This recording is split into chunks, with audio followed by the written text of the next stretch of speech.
Hello everyone and welcome to tonight's episode of Call of Cthulhu, Path of Perdition. I am Alexander Rabitsky. I will be your keeper of arcane lore for the evening. You may just call me the Keeper. Tonight is episode 7 of our 9-week Call of Cthulhu stream here over at Internet Remix as part of our Camp Streamix annual event. And if this is your first time joining us tonight, why? Go back and watch the rest. You won't know what's happening! But if you want the brief overview, we are Team Annihilation, competing against Team Murder and Team Fallen, with fun competition, nothing too intense, obviously. But if you want more information about how to donate, what is what, all the different rules and resources, go check out our social media over on Twitter, our Tumblr, everything's over there. But for tonight, we are resuming our little game of cosmic horror and mystery. I am joined, of course, as always, by my lovely cast of friends. We are joined by Split Guardian. That is me. I am the guy. That's yeah. That is, yeah. Following, of course, is Atwis. Hello, everyone. You're wonderful. Aw, no, you're wonderful. Following that, of course, is everyone's favorite sweetheart and prostitute. Fictional prostitute, I should add. Upgraded Moon, also known as Jordan. Boy. That's actually a really good Kratos, not gonna lie, for the voice mod, yeah.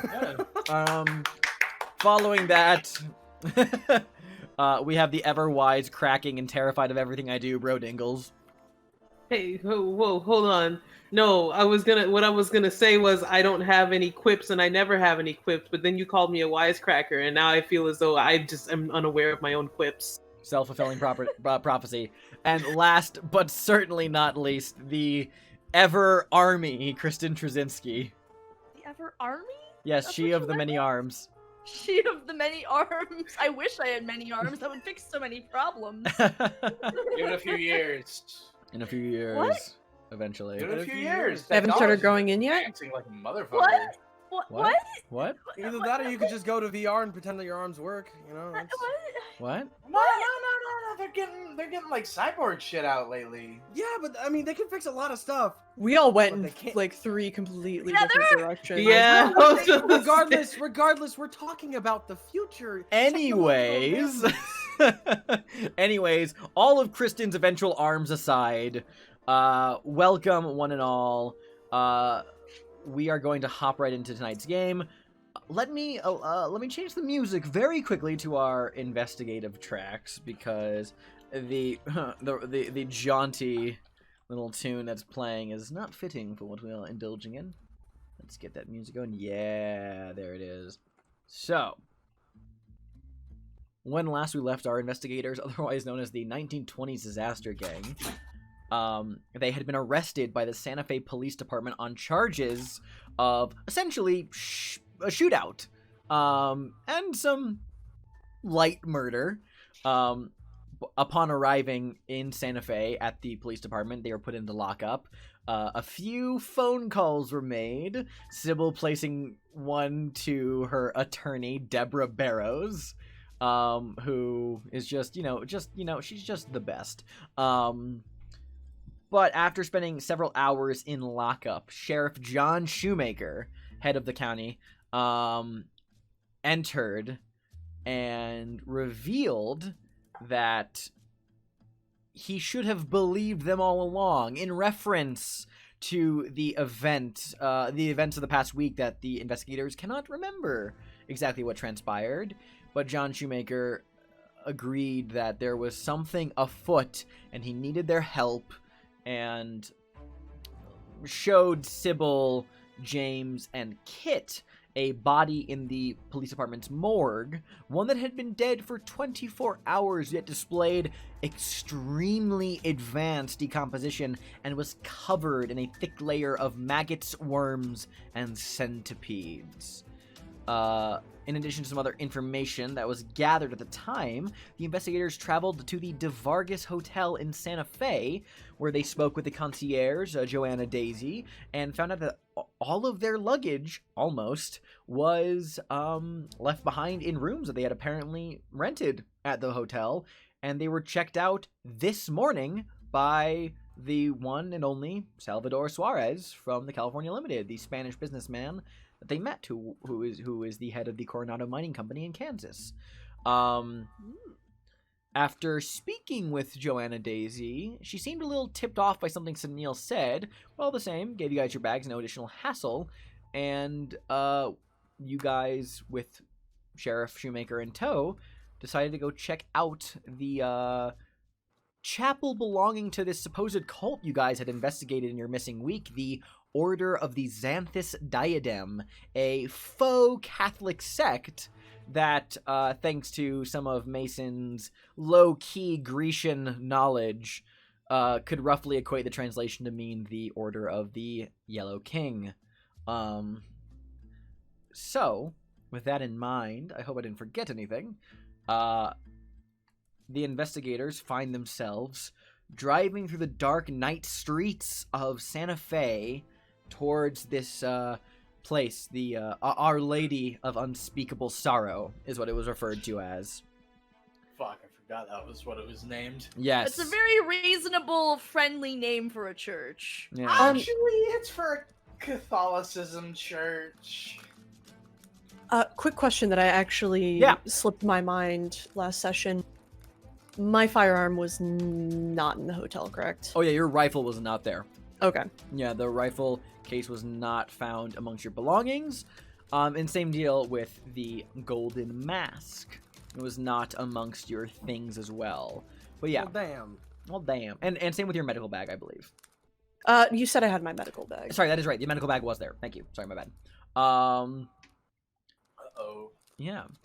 You guys are taking two cars. I will say that the police vehicles that can accommodate passengers, Sheriff Shoemaker's driving one. I see that can comfortably fit 4 people total. So which 3 are in the car with Sheriff Shoemaker and the rest, and which 2 are in the other car that one of his deputies provided? I will ask. Atlas. One of us is driving the other car. Which one? Probably you, I'd say.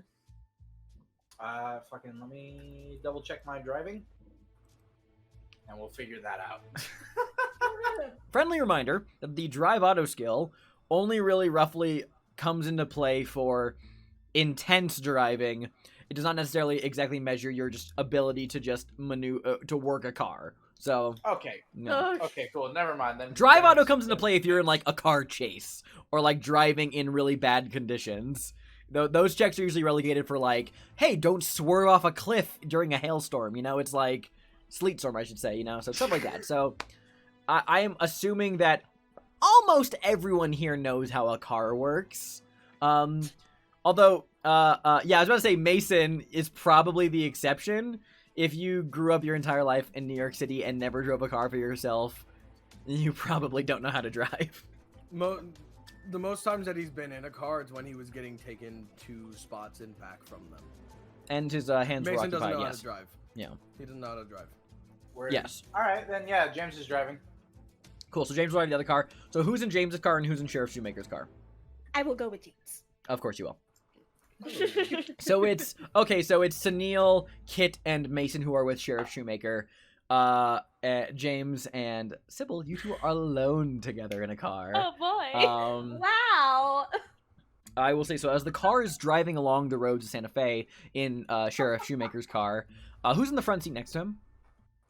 Okay, Kit. Kit, probably. He is just driving down the dark road.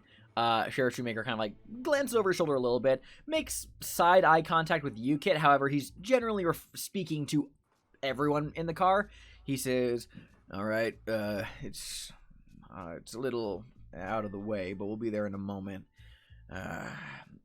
My deputies cleared it out, so you shouldn't have anything to worry about. But we left most of the visuals there intact, but all the bodies have been removed, and yeah." Everything else is still the same from when you left it. Any other weirdly fast decomposing bodies? What was that, sorry? Any other weirdly fast decomposing bodies? Sheriff Shoemaker says, "No, just the one. Just the one." We've all pulled up, right? You're still driving, technically.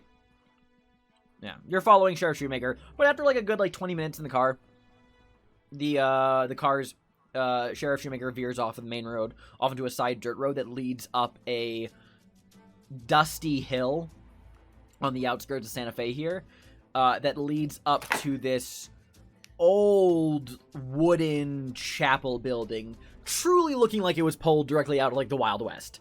You know, single story, just a long rectangular building, like a little bell tower up at the top of it. It's small, but it looks like every stereotypical like old small town chapel you've ever seen. Its boards are very dark, aged, very poorly maintained, and marred by years and years of dust storms and old fires. But it's still relatively all together. The headlights of Sheriff Shoemaker's car illuminates it first. And he pulls his car to the stop. He steps out first. James, you pull up alongside him.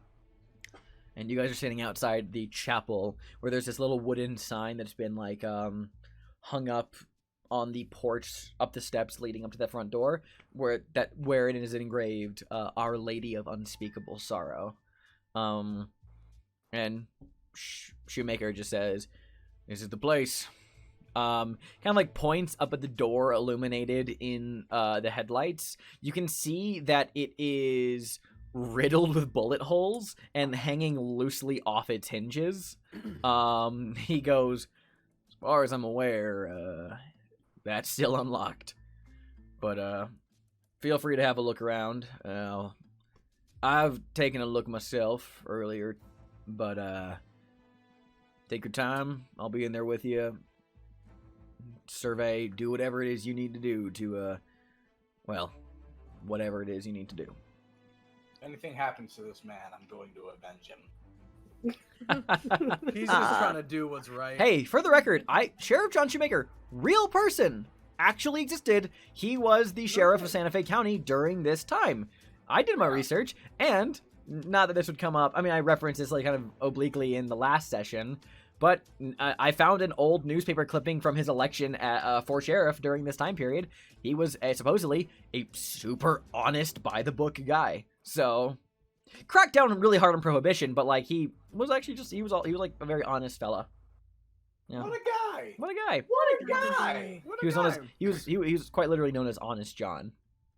I love this guy. All right, let's head into the Yeah. church.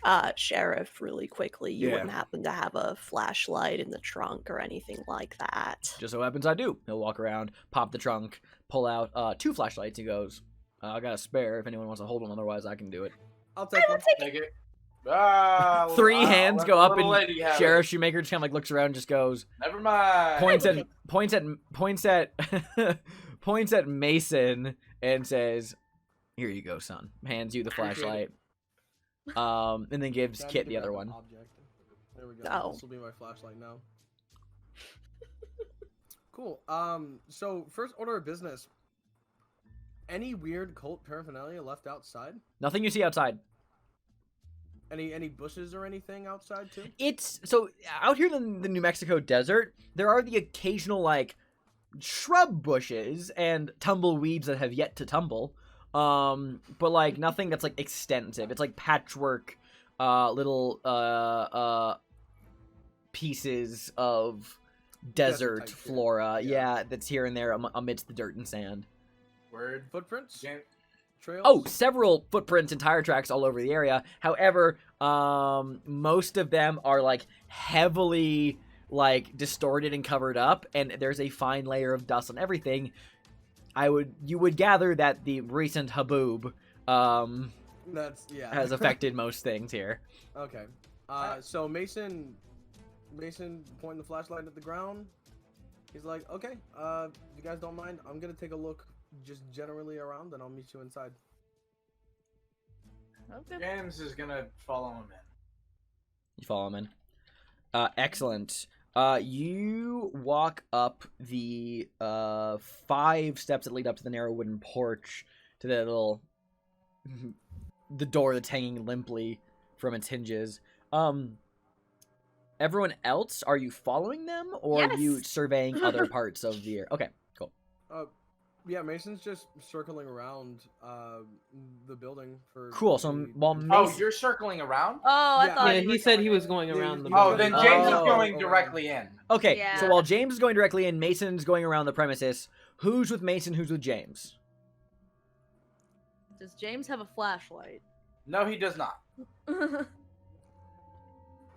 Well, I'll go with James then. Okay, I will go with James because I wanna go with the church. Cool. And Sunil? Sunil saying that everybody is he really wants to get in this church for like a very particular reason, but because like he doesn't want Mason out here alone, he's gonna be going with Mason. You did it Okay. too. I did it the first episode. James, you walk up to the front door, hanging off its hinges. Do you just like push your way right in, or is it like you're like just sitting like moving the broken off door and then walking in, or is it more of a grand boof? I'm gonna kick it in. Okay, Fuck it, it's on the its hinges. easiest door you've ever kicked in your life, because the slightest pressure you just hear the clink as like it breaks off its hinges and plumps against the wooden floor interior of the chapel. With a big old billowing cloud of dust that comes up, the three of you walk inside while joined by Sheriff Shoemaker, Mason, Good door and kick. Sunil. You start walking around the premises. Each, like I said, this building's like a rectangle. So like the three length sides of the chapel, there are the two lengthwise sides of the chapel. Each have these like three tall, like narrow church windows, leaded glass, presumably. However, four are shattered. I'd say like one is like completely empty frame. However, the others are like large chunks of glass missing from them. You can also see that there are shards of glass covered up by dust and sand lying around the immediate area. And around the very back of the chapel, there is a relatively intact wooden door, although there are 3 bullet holes evident in it. But really, that's the only thing of interest out here. It's generally like empty, open space, not many other buildings nearby. Just kind of like shining your light around. That's what you see. Cool. And also, just as like a precaution, are we alone? Make a spot hidden check. Okay. Just making sure. No. Not winning that one. I mean, it's dark, it's night, and you're out in the middle of the desert, so you, of course, feel like you have a million eyes watching you, and you're standing next to a creepy church. These vibes, man, these vibes. Ah, excellent. Mason turns to Sunil. Did you find anything? Well, I've been with you the entire time. I didn't find anything interesting. Do you want to head in through the back? I was going to ask, did you want to go through the front or through the back? Let's go through the back. Let's see what we can find. You jiggle the handle of the back door. It is unlocked. However, your attempts to open the door are unsuccessful. It seems that it may be bolted from the inside. Bolted. Oh. Bolted. Bolted. Cutting back over to everyone else, you push into the interior of the chapel, which, you know, the nave, as it's known as. This room, immediately what hits you first is the dusty, mixed with somewhat rank, meaty smell, and like with like a thick tinge of like sweat and what might be like urine. It kind of like it is in this room. Shining your flashlight around in here, you know, you can see like the dust particles still moving through the air. There are 12 pews, these 2 rows of 6, that kind of, you know, lie off the side of the aisle. A few of the pews are like broken, cracked. There are bloodstains spattered on the furnishings, floor, and walls. A few bullet holes around the area too. All But what is immediately noticeable is the several animal hides and antlers that have been strung up throughout the nave. At the far side of the room, there is a door to some kind of back room of this chapel, if you consider like the spatial dimensions used on the outside, to the left of a wooden church altar that has been slathered with thick dripping coats of yellow paint. What's that? Sunil, I need you to make a sanity roll. Sunil's not in the church, he's in the back. Oh, fuck, you're right, sorry. Yeah, I knew you were gonna make me do that. Sorry, my bad. I had in my notes, make Sunil make a sanity check, and then I just saw that. Alarm. No. I've been waiting for a week for the sanity check, but he's not making it yet. He's not in the church. Sorry, we'll get to that. Yeah.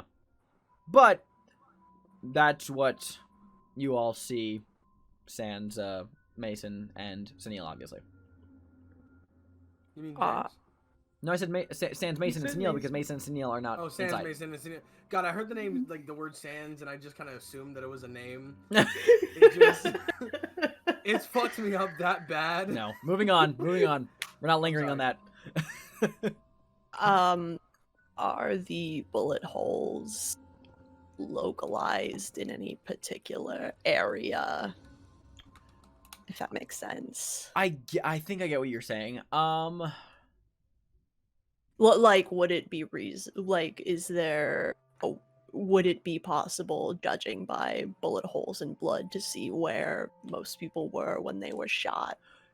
I'm going to qualify that as a spot hidden check. Sure. Not that you're, like, looking for something new or out of sight, but you're rather scanning the immediate environment. Do you want to push that or spend luck points or anything?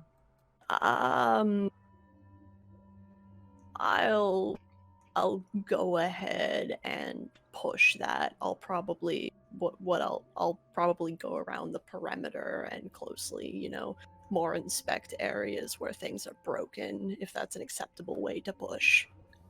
Yeah, if you don't mind, may I rephrase that a little bit? Sure. You'll throw kind of environmental caution to the side to hyper-focus on specific areas while kind of ignoring other things in the room. Yeah. Cool. So go ahead and re-roll that. Okay, cool. You kind of hyper-focus and begin to look at the bullet holes and the blood stains. I'd say that the majority of the bullet holes are actually on the side of the door. The side of the church that you guys came in from, suggesting that a lot of the bullets fired here were being fired from the inside out, in the direction of the door. However, there are a fair amount of bullet holes on the other side of the church and just on other parts throughout the walls, given the placement of some of the windows, which are actually kind of covered up by animal hides. You can see that there are bullet holes in some of these animal hides, and given the shattered glass on the other side of them, there's a general widespread of violence that went on here, but it looks like a lot came in this direction. A lot of the blood here is largely spattered towards the back, indicating to you that these, for people who had larger blood splatters, Kit can tell the difference between what is a blood splatter and what would have been a blood pool. A lot of these splatters go backwards towards that altar, inferring that they were probably shot from this doorway or towards this direction of the church. However, there are pools of blood that are kind of scattered around, so you do sense some patterns of maybe placement of the violence that happened here, but it is kind of a general chaos otherwise. Got it. James is going to approach the altar. Yeah, totally. It is just like it's a pretty standard, just like wooden altar you'd find in any small cathedral chapel, probably homemade. But I will ask you to make a spot hidden check if you'd be so kind. Gotcha. 1 second. All the checks there are spot hidden checks. I forgot to tell you guys. Well, rip. Ripperoni. Where'd it go? It is alphabetized, my friend. It's under I science know. skills. 41 versus 35, unfortunately. as a failure. Unfortunate. Luck points or That'd be like 7, 8, Six. no, 9, Six. 9, 6. 6. It's Six. 40. Yeah, 6. Ignore that. I'm going to spend the luck points. Totally. Cool. You'll spend 6 luck points. Cool. Yeah, you kind of like you're shining your flashlight. Or should I Kit shining the flashlight in this direction, I should say, for you. At this time, and you're kind of like you just see like it's very dusty, slattered with yellow paint. You're about to turn away from it, but you catch something in the corner of your eye and you take a closer look. You see that a layer of this paint, it's painted in a way that like multiple layers of paint have been slathered on this thing, probably to refresh it every so often. But there is a layer that was hastily painted recently. It's dried. However, the way that the dust is not settled on the table, kind of sticks to the table, is indicative that this was a more recent layer of paint that has covered up something, and you can kind of see these small splotches of reddish brown stains that have been painted over. Right. Okay. Is there anything? If I know altars, in churches specifically, they usually have some form of compartments. Does this have anything like that? Compartments on the altar? I mean, yeah, it's got like the little drawers and cabinets. Is it holding anything? No, it's actually gutted. It's like the drawers and like have been like pulled out. Well, there's nothing inside of there. Real quick, back outside, after jiggling and fucking with the door for a little bit, Mason and Sunil, what do you decide to do? So you said there were 3 bullet holes in the door? Yeah. Okay. I'm just gonna... And you said this is a wooden door. Yeah. If I were to, like, stick my little fingy or 2 fingies in, like, that little door, can I, like, just pull a little? Well, the bullet holes aren't, they're like in the center of the door, and it's not like and bullet holes are like, how big is a bullet hole? It's like it's like you could stick in a finger, maybe 2, certainly not enough to like reach around and like grab a door latch that is on the side of the door. Yeah, no, not like a latch, but to like kind of break some of that wood a little bit. Okay, I see what you're going for. It got shot through, so sure. I Okay. at least... This door is old. It's painted white, but there are several parts where the paint is chipped, and you can see like the brown wood underneath. Especially helps that there's bullet holes that have just ripped pieces of paint off of it. Sure. Okay. Would you care to just roll your strength skill?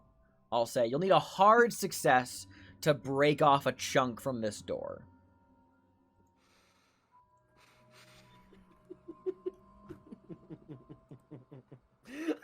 No. Cool. So you stick your fingers in a bullet hole, and you just go, like you pull, and man, the leverage of 2 fingers, really not that good. It's an old door, but it is a wooden door, and you just, nothing happens. God, Mason is set up to fail fucking everything. God damn. Bro, I think we all kind of are. Fuck me. Anyone who went for a balanced fucking idea, fucked. You fools.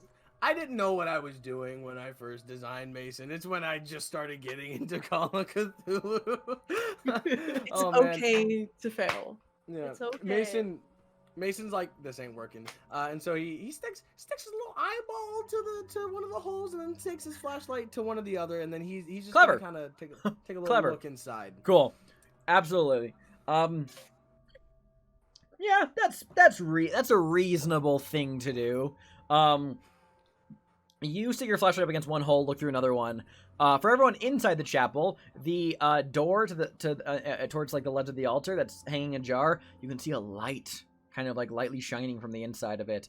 As you look around in this back room, Mason, from your perspective, I'd say you can like just barely make out what is like the corner of a bed from your vision. However, it's a dark, dusty room. Several animal hides and pieces of taxidermy scraps scattered around here.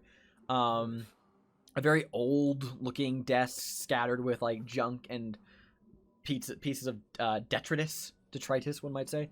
And a lot of yellow paint graffiti on the walls. God damn. And then there's a door, seemingly that leads deeper into the chapel that is standing ajar. Just to confirm something from last episode, what kind of hide does it look like? What skill would I equate this with? Probably, if not an appraise check, I'd say probably a nature check. This wouldn't be me rolling it, just saying. Yeah. Because these don't have, like, animal heads on them. They're just treated hide. So unless any of you have Would it require a check for me to ask how big the hides are? No, Player? these are moderately sized hides. Probably, for the most part, there's, several dozen, maybe 100 of these things. The majority of them, the ones that are, like, wholly intact, seem to be, like, dog-sized or a little smaller. There are, some larger ones present as well. But it's, yeah. Alright, that's all I needed to know.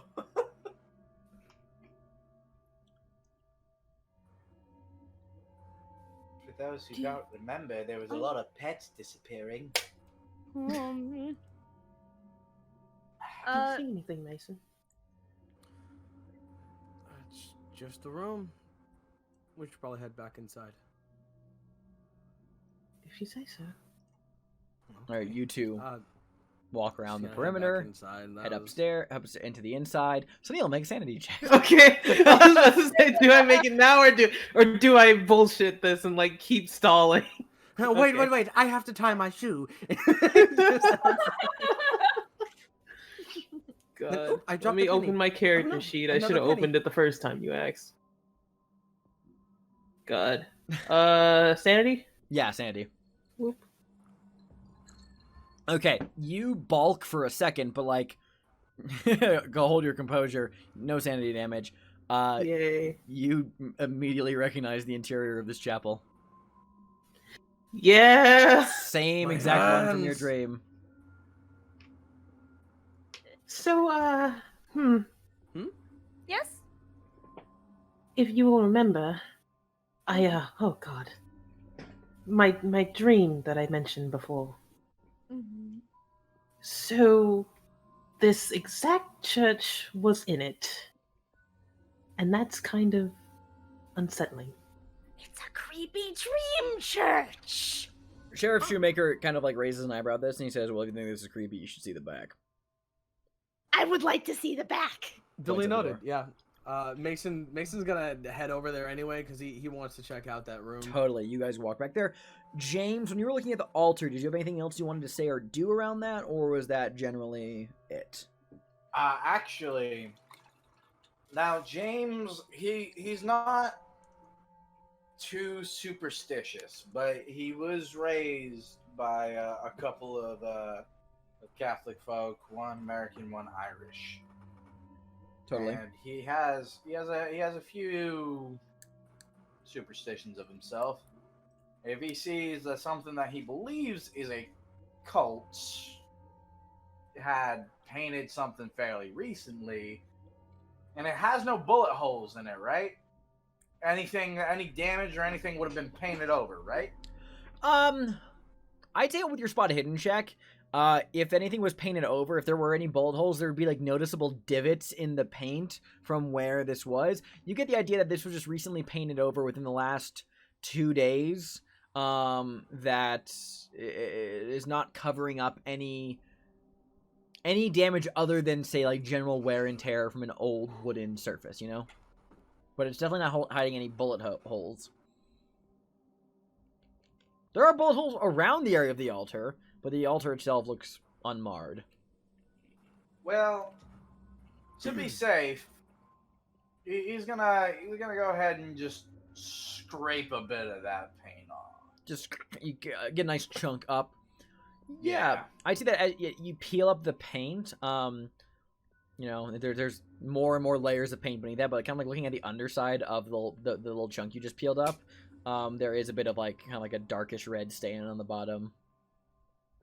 Yeah, the darkest red stain on the bottom Yeah. from that chunk of paint that he peeled off.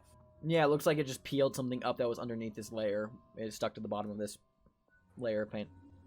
Like more of an auburn, like almost like a Like normal blood. wood finish. One might say like blood. Like blood. We're Like working our way to graphite. it. Yeah, I think we made it there. Though. We're working our way. It's taking a second. Would you say it's kind of more of like a ruby red, or like Would you say it's like a maroon? It's actually kind of like fuchsia. No, it's If it was like more of a wood varnish, or if it were more of a fucking blood color. It's more of a blood color to say. Thank you yeah, very it's much. actually Xander's been leading us into like it seems like it's a cult, but actually they're just very, very passionate about interior design. Hey, It's just this Kristen? one. They're very trendsetters. alive. Jordan, I'm gonna stop you right the fuck there. You ain't gonna follow the path of my sister. I want you to say my name It's menacingly. just a living pedestal, man. You just I chop fucking hate you. So, for those pushing into the back room, I would like to What's go. going on? Sybil just was like, I heard the back room is creepy, so I'm just like, poof. yes, right the fuck in. Yeah, James is gonna be like following directly after peeling that Totally. shit. Just holding that chip of paint that he like carved up with him. Hey, fellas, Totally. look at this. rad. Yeah, Yeah, no. they coated blood all over the place. The back know door just like just squeaks open, and shining lights around. Yeah, the back room has this single bed, like a metal framed twin size bed, like grimy, stained with substances. There are several animal hides and like taxidermy scraps are like scattered around here, like coyote heads that have been like dried and treated, and there's like a kind of like a loose chemical smell in here, and like some like you see like some like paws, other bits of animal anatomy kind of like lying around in bundles. There's this old desk, heavily stained, covered in like clutter. There are like bottles of like of fluids with like dusty labels and like ink wording. And the most immediately noticeable feature, of course, being the yellow graffiti that is just the yellow paint that's painted numerous words, phrases, and symbols throughout this room. So, is there any other Greek stuff in here? Words, symbols? I'd say that there's a couple of like small like Grecian letters that you can see. Nothing like hugely like not like big sentences or phrases, but you definitely recognize a few like Greek letters that are like kind of like painted around here. But everything else is in English, or I should say, things that are written words and phrases are in English. A lot of this, there are some like nonsensical symbols and splatters. Anyone who saw the scar between the shoulder blades of one of the cultists recognizes a frequently repeating symbol of 3 spiraling tendrils radiating out from a single point.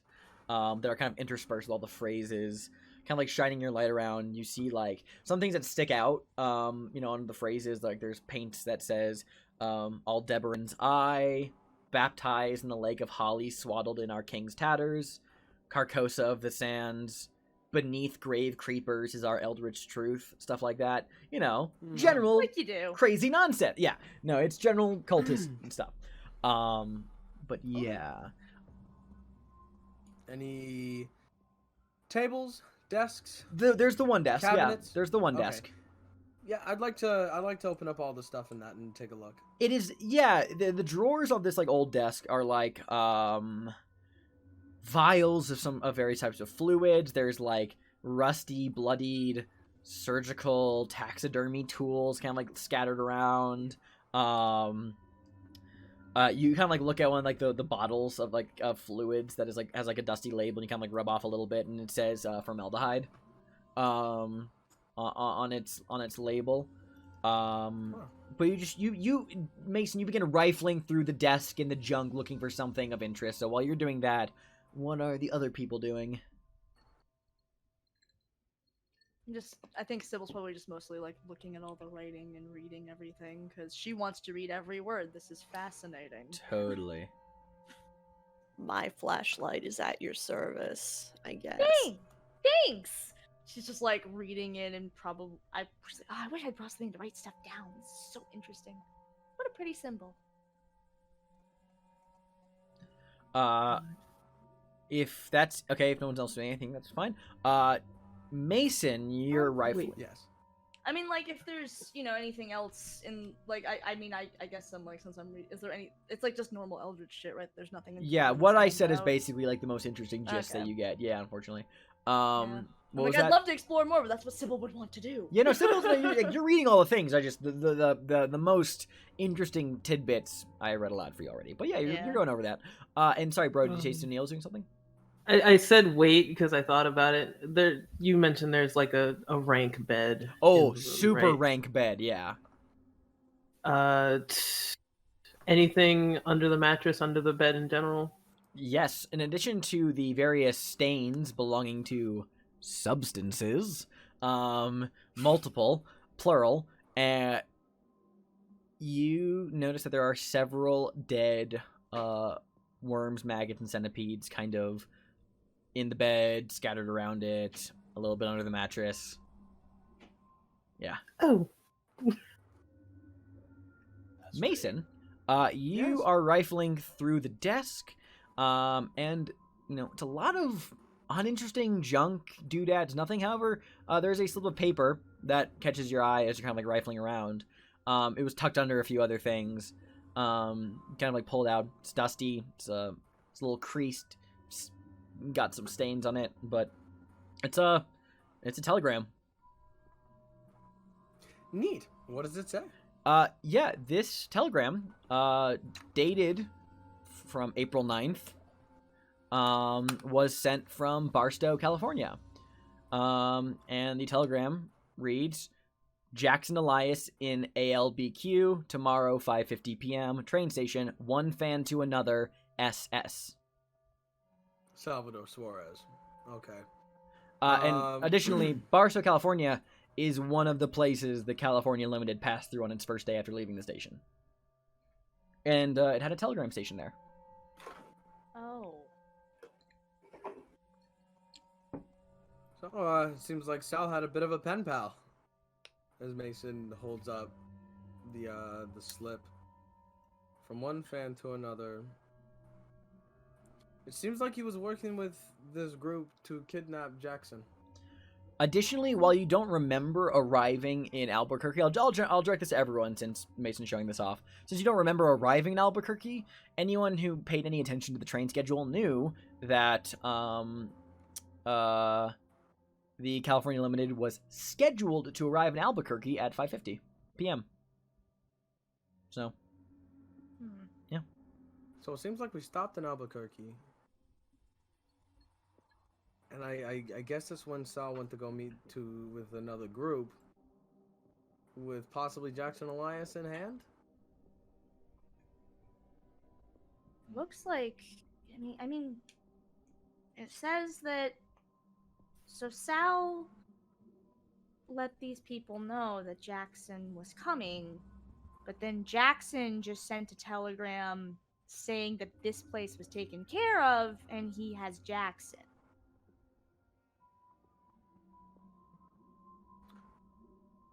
Double cross. Jackson has so many girls fighting over him. Oh my god. My running theory He's so is that popular. there's probably somebody here, along with Sal, that wanted to get rid of this group and take Jackson somewhere else. Or maybe it was just like a small group of folks. Probably the ones leading this, possibly. Are there any names on documents that I've been tossing aside and stuff? Any There like, are no names or documents. Like, anything? there's no like the Well, reason not why like documents, but stuff. it's all Shit. clutter. It's not like there's any like books or anything. It's all like various bits. It's like a hoarder's den, you know? It's just like random dirt and junk that is like strewn about, nothing of interest. The telegram it caught your interest because it was the first slip of documentation you saw. Everything else there's like no labeling or anything else of interest. So no names or anything. All right. No Are there names. any secret compartments in the desk? Oh, I'm sorry. Go ahead. Did you say the telegram was sent on April 9th? April 9th from Barstow. That was the day before the whole thing with Peter Haas and all that. Last thing I remember was the 10th and us sitting down for a drink after all that. So, Yes, this sorry. is- Point of order, real quick. Yeah, point of order, real quick, just to clarify in case someone was confused. Yes, when I said the train was scheduled to arrive in Albuquerque at 5:50, not the same day that you would have been in Barstow. 5:50, the day you guys dealt with Peter and all that. So, but, Right. Yeah. So just clarifying, just in case people are confused about that. So But please resume. he sent all this, or he had this planned the day before, even. He possibly knew that Jackson Elias was going to be on the train. Well, he got Well, confirmation. obviously. I mean, didn't he come up and say he wanted to meet him? With I that mean, being said, you guys were in Barstow, California in like the later afternoon. That's when the California Limited stopped there. Sal Suarez introduced himself like in the mid to late morning. So before you guys even got to Barstow is when Sal had been like, "Is that Jackson Elias?" You know, yeah. Okay. Yeah. So he probably saw Jackson and notified this person that, he was there. They'd probably try to schedule a bit of a meetup and possibly try to take him somewhere, whether it be recruiting or something else. I mean, Jackson's wrote a lot of stories. It could have been about a group like this. Has Jackson actually, with that being said, has Jackson talked about any of his stories that have mentioned a group like this? A group like this? Well, all of Jackson's books deal with cults. Like, that's been like the cornerstone of his work for the last several years. Hold on, let me get his bibliography up. I'm not even joking. Let me get his actual bibliography book, because he would have mentioned it, and he did mention it a few times. I'll tell you like what he wrote about. James is there for this whole conversation, Yeah. right? Like, say that, like, if he wrote anything about, the cult of the Yellow King, or maybe He anything never that wrote has to about do anything with about the Yellow cult King. of a Yellow King. At least you haven't read any of his books in the few weeks you've known him now. But like from what he described, that doesn't sound familiar. You know that he's been writing books since around 1910. Starting with his first book, Skulls Along the River, which mostly exposed. These are like, I'm giving you like the little brief synopsis because this is what Jackson would have explained to you if to any of you who had asked about his books at any point in the train journey before your memory lapse. Yeah, his first book was Skulls Along the River, which exposed headhunter cults in the Amazon basin. Followed thereafter by Masters of the Black Arts, surveys supposed sorceress cults throughout history. The Way of Terror, which analyzed systemization of fear through cult organizations. It was actually warmly reviewed by George Sorrell, Jackson boasted about.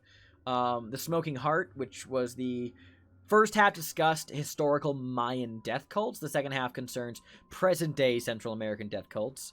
After that, he wrote Sons of Death, which was modern-day thuggy cults in India. He had actually infiltrated the cult and wrote a book about it. And then his two most recent books, one that came out last year, which was Witch Cults of England, summarizes covens in 9 English counties. So, he talked about how there interviews practicing English witches. Rebecca West thought some of the material a little trivial and overworked. And then on the train, he mentioned that he has a book coming out next month, The Black Power, which expands upon his book The Way of Terror and includes some material on Asian and African death cults and includes interviews with like several anonymous cult leaders. None of it, from what you were aware of, dealt with anything involving a cult like this. In the specific case, I mean, like, he dealt with several cults, but yeah. To be fair, lots of what we got from Peru, he wasn't actually thinking of putting in the books. That doesn't necessarily mean he doesn't know about it. Yeah, it's not necessarily about what he's written, but like, would he have told us, you know, like everything? Well, not like everything, but like some of like the truths that he didn't put in his writing and things like that. That's the thing. Peru's the only thing that he's omitting information from. Sybil, Kit, Mason, you have to remember, Jackson Elias was a skeptic and a non-believer before you met him. Yeah. Peru has given him some new outlooks. Mm-hmm. It could be someone attempting to recruit him. It could also be someone attempting to silence someone who might know more than they should. Not Or to who say... can learn more than they should. Sheriff Shoemaker actually pipes up and he says, not to interrupt you all. But, Sunil, you look mightily fixated on something over there. You find anything interesting? There are... I'm still around the bed at this point, right? Yeah. Okay. That's what he's referring to. Plenty of dead centipedes and other creepy crawlies. Shoemaker kind of shares a glance with James, Kit, and Sybil. And kind of like, kind of like directs you to point your light at one specific part of the wall. Kit to one of the bits of the graffiti that said, beneath grave creepers is our eldritch truth. And he says, not to interrupt all the theorizing, but how much are you folks willing to bet that our little body at the morgue might have more information than we first gleaned? I'm not one to take losing bets, so... well, I am. I woke up with a lot of money this morning. Sheriff Shoemaker says,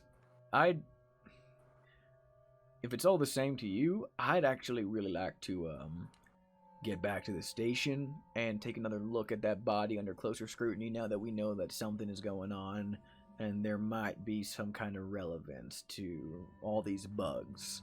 I think we should, under your supervision, Dr. Sullivan, dig a little deeper, literally and metaphorically. I think that is an excellent proposition, Sheriff. Unless you folks have anything else you think that is worth looking around in here for. I mean, this is the gist of what my deputies found. Otherwise, I'm ready to gear up and go back to the station.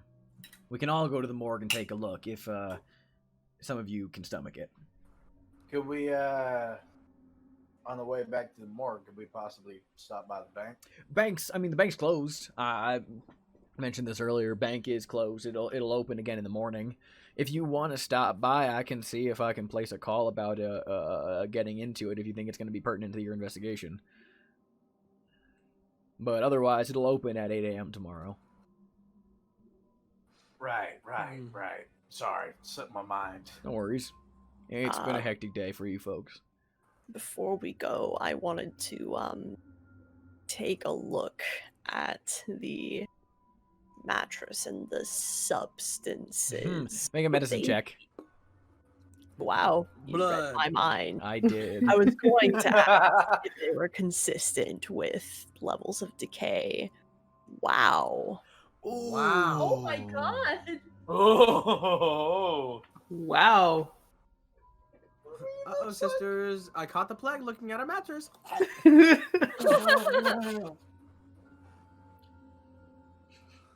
I had to think for a moment. Are you able to push critically failed rolls? I thought we Um, established or will that you- I thought we I think looked you- it up, and you could. Yeah, I think you can. I don't but think you could, yeah. I think you can. So I'll ask you, do you want to push that or accept that something bad's about to happen? You know, I'm gonna try and push it. Okay. And I'm gonna say that I will I'll actually go and I'll flip the mattress to see like what's seeped through and sort of take a closer look on that sort of front. Would that be acceptable? Gross, and yes.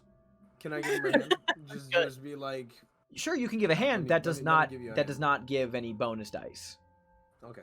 Keep in mind mechanically that bonus and penalty dice are only awarded circumstantially, not because investigators are helping each other. If you're helping somebody, that is resolved by you will both roll the same check, and if one of you succeeds, you both succeed. You know, so Okay. if you want to roll a medicine check for Mason too, go for it. You know what? Sure. Why the fuck not? Why not? Why not with Everyone Mason's- roll a medicine check. With Let's go. Mason's 1 in fucking medicine. Yes. Why not? Hey, Oh, not wow. not- That's not- fucking close. That's what the close. fuck? Not bad. Okay. So anyway, Kit. Yes, you like flip over the mattress and you can actually feel a little seepage on your hand, but it's cold but largely sticky. Sure, with a regular success, there's a lot of there's blood.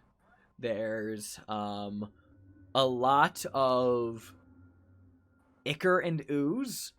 One might say bug juice, you would reckon.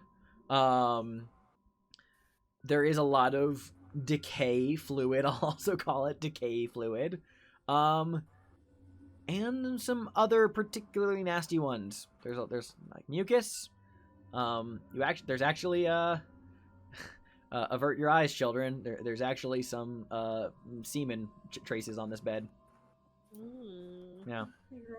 Sheriff, that really fucked up body.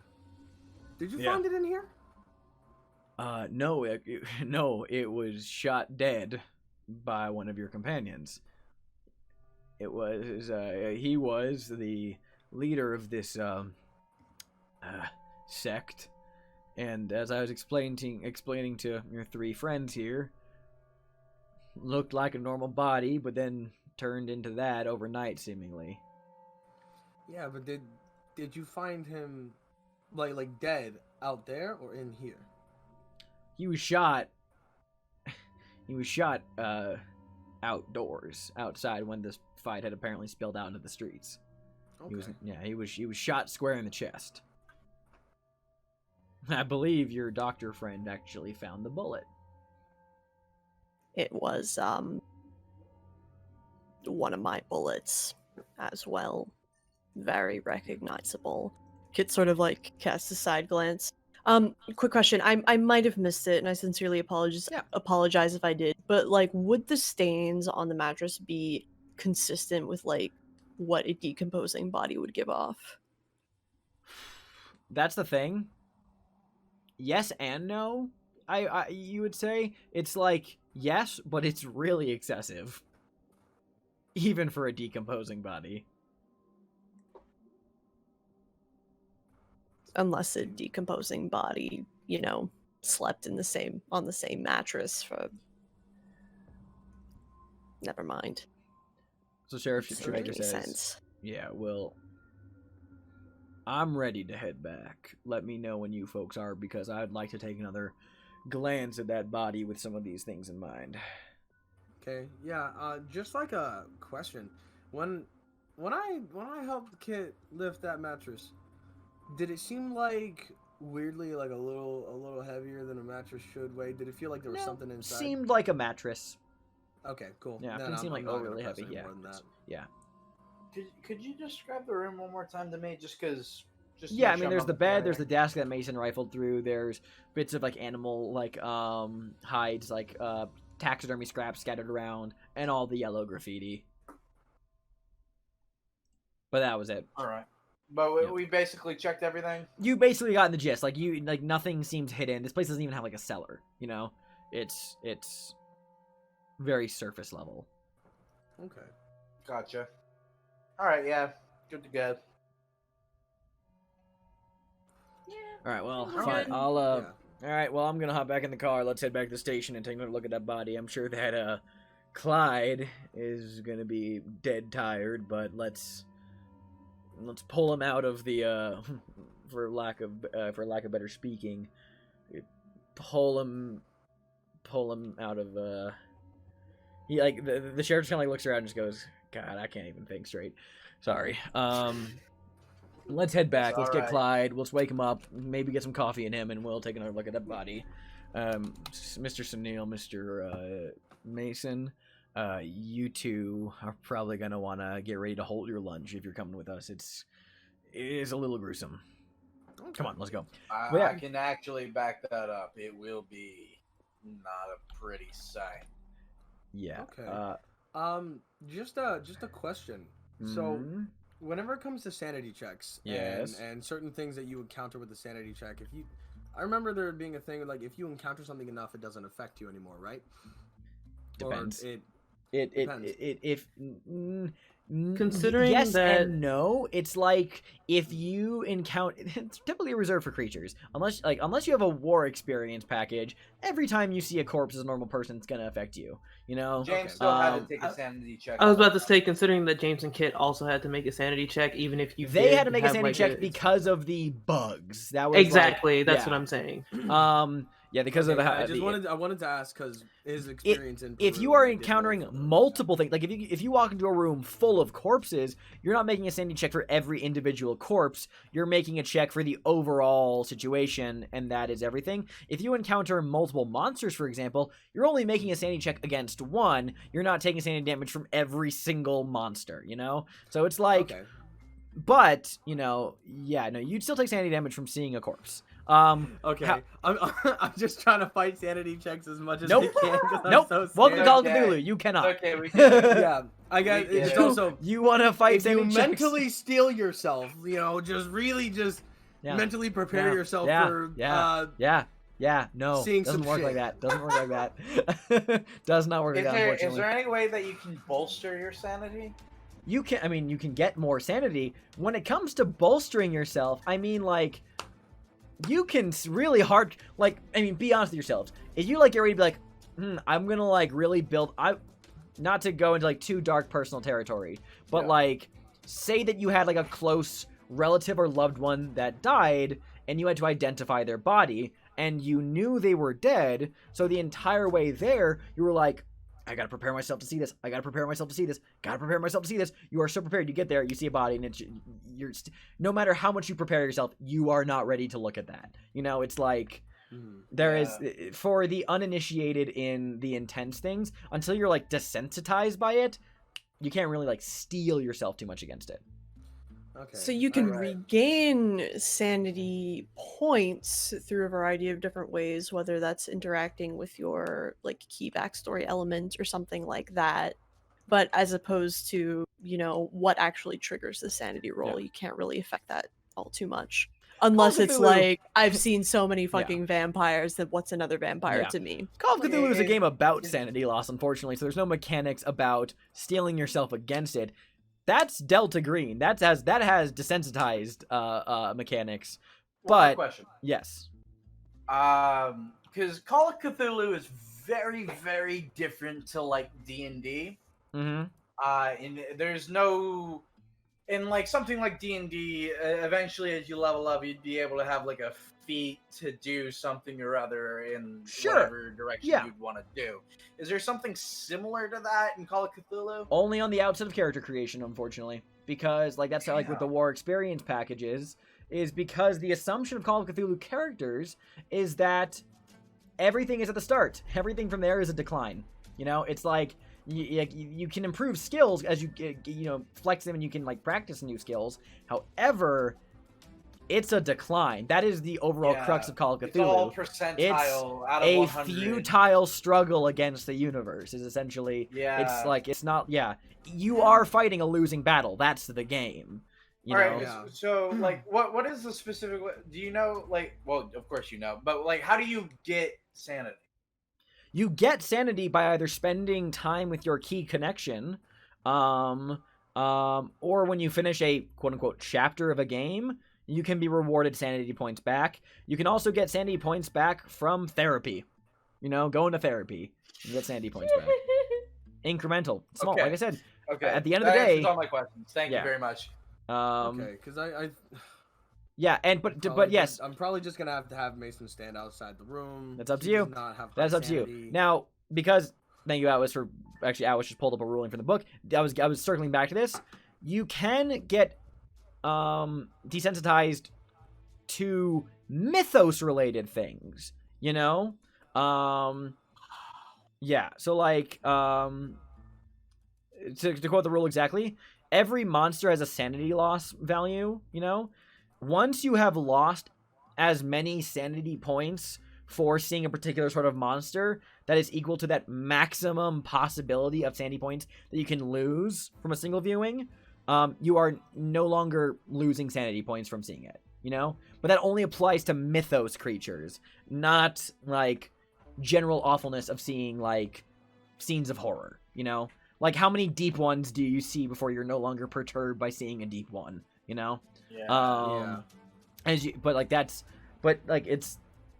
But I mean, yeah, like you're gruesome things and scenes of horror will still find their way into the hearts of even the most steeled individual, you know? Like how much fight can you give before you crack, you know? It's like that. So Really I don't depends want on to the linger on this too much. I hopefully can clear some of that up, but like we do want to keep things moving forward. So That cleared plenty up for me. Thank Sure. you very much. So ultimately, is your call what situations you do and do not want to walk into. So with that in mind, otherwise, no other words. Sheriff Shoemaker wants to lead people to the police station. I'm fine with that. Cool. Yep. You Are guys. there any before we leave the church? Yes. Are there any skulls or things that I can easily take? There are no skulls. There are bits of like taxidermy. Actually, no. There's a couple of coyote skulls. I'd say. I take it. I grab a coyote skull. Miss Cordova. It's cute. Kit considers the taxidermy skull. Someone like It's holds it not. out like very It's- proudly. It's not. It's not cute. I need to emphasize when I say taxidermy, this is like amateur taxidermy that's been on display. This is like that taxidermy lion, you know? It's bad. It's Little lady can gruesome. take a Patchy souvenir if fur. she wants. Come on. Mishaven skull. Yeah. Come on, Sullivan. Let the little lady take a souvenir. I'm under no impression that I need to let her do anything. I'm gonna name How him often do Steve. you encounter a cult? Kit noticeably does not say anything. So, with that James in just mind, keeps smiling at him. excellent. With that in mind, Thank you. you guys are going to drive back to the Santa Fe Police Department. As you guys do, you guys pull up outside the police department. You know, Sheriff Shoemaker gets out of his car. You guys walk in through into the front door. You know, as you guys are like walking in, like Sheriff Shoemaker looks over off to the receptionist lady in here. Says, "Irene, is Clyde still back in the morgue?" The woman who's like typing on a little typewriter like looks up, and she goes, "No, Sheriff. He shuffled off towards the meeting room. He looked really tired." And you know, Sheriff Shoemaker says, "All right, well, you let him get his coffee. When he gets back out here, let him know we need him in the morgue. We're taking another look at some of the bodies." The woman says, "Sure thing, Sheriff." And he goes, "All right, let's come on. We'll meet Clyde in there." You guys walk, kind of like down the hallways. Gets outside the door. Push inside. You know, you see the morgue. There's still for those of you who were in here earlier, the body is still lying there on the slab, but it has a cloth kind of covering it. So Mason and Sunil, this is your first time in here. You can see that there's a cloth covering the body. And Sheriff Shoemaker says, "If you don't have the wherewithal to look at something gruesome, I'd recommend sitting outside." So it's your call. I'm trying to think about what to do. It's pretty bad. You saw the mattress like that by a factor of about 100, maybe 150. Yeah, you know, I'll probably just stay outside. I need to save my I need to save my fucking sanity for situations I can't get myself out of. Mason's just gonna stand outside. Keep an eye out for Clyde, yeah. Yeah, for sure. Cool. Mason. So you kind of like, oh, go ahead, Sunil. You guys are also Sunil sitting kinda- outside the morgue. I should clarify. Yeah. All Sheriff Shoemaker's done is like open the door, gesturing inside, but you guys are still standing outside. Yeah. Sunil, I'm very tired, so I'm just going to say this in my normal voice. Sunil asked Mason, like, dude, do you want to sit out here by yourself, or would you prefer company? Do what you would like to do. I know I can't handle things like that, so I'll just stay out here. I'll be okay. I'll look out for Clyde. I'll stay with you, Mason. Are you sure? You don't want to look at the body? It's fine. It's fine. I don't want to leave. Besides, I have a friend now. His name is Steve. Oh, what the fuck? This is Isn't he cute? This is Mason's first time seeing the fucking coyote skull. Yeah. I'll be an asshole. Mason, make a sanity check. Fuck! No, don't do that. Don't do that. please. I'm just went out fucking with with weird you. nuts. I'm said it. fucking You with already you. fucking said I'm it. fucking with you.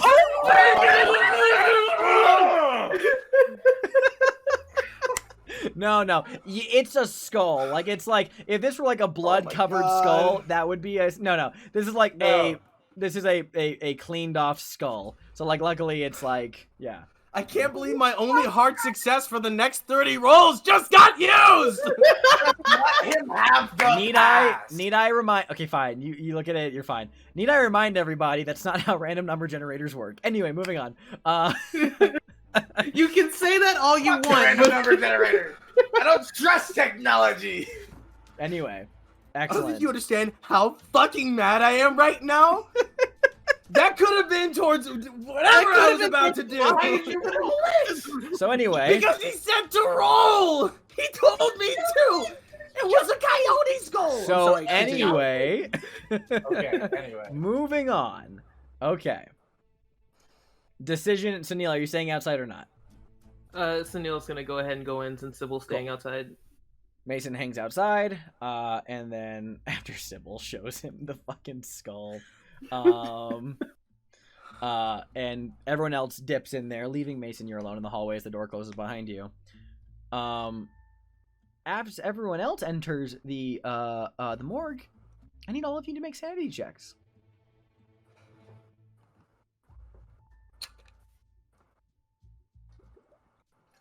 We all need to make sanity checks? Everyone except for Mason. Okay, heard. And Sybil, because Sybil is also outside. Yep, and Sybil. Oh, sorry, and Sybil's also staying outside, showing Mason the totally cool skull named Steven. And I'm waiting on James's. Yep. Here it comes. Ooh. Critical failure. So, Neil- Ooh. Fuck. So, Neil, you will take a single point of damage. Kit and James, I don't believe there are rules. I don't think I'm not going to be a dick. I don't think there's a rule that if you make critical fail sanity check, you take the max damage. That's not a rule. That is not a rule. I'm not going to do that. However, you do take... Let's see what it rolls. Uh-oh. Yeah, wow, it's 6. Take 3 points of sanity damage each. Fuck yeah! As you guys enter the room, and, you know, when the Sheriff Shoemaker was holding the door open earlier, you could see that there was a body lying under the sheet.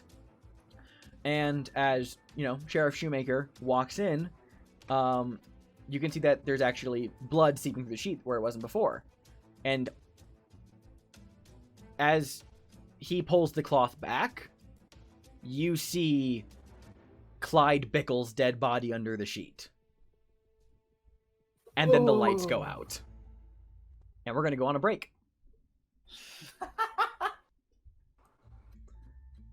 Well, So we'll be right back. Don't go anywhere.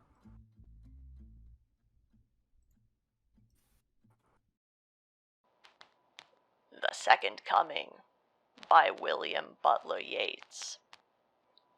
Turning and turning in the widening Gaia, the falcon cannot hear the falconer. Things fall apart, the center cannot hold, mere anarchy is loosed upon the world, the blood-dimmed tide is loosed, and everywhere the ceremony of innocence is drowned. The best lack all conviction, while the worst are full of passionate intensity. Surely some revelation is at hand. Surely the second coming is at hand. The second coming.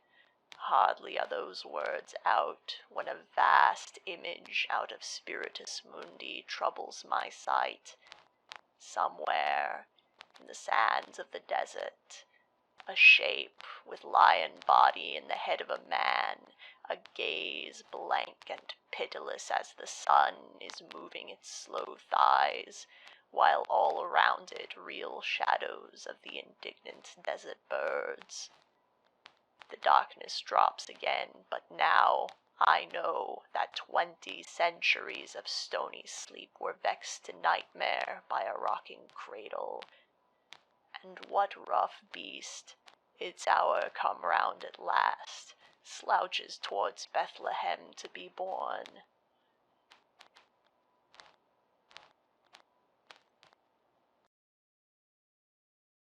Welcome back, everybody.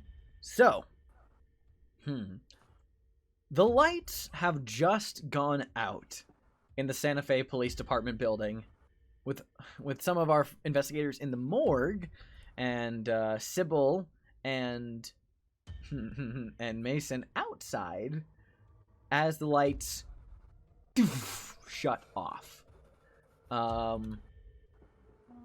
Inside the morgue, Sheriff Shoemaker's immediate reaction, first seeing the body, is, what the hell? And then the lights go off, and you're all standing in darkness. Do I have my flashlight still? Do I still have that flashlight? Yeah, Sheriff Shoemaker didn't grab it back from you. You can easily pull that out. Okay, cool. I'm blanking. What did the sheriff say the lady's name was? That was Irene. Irene.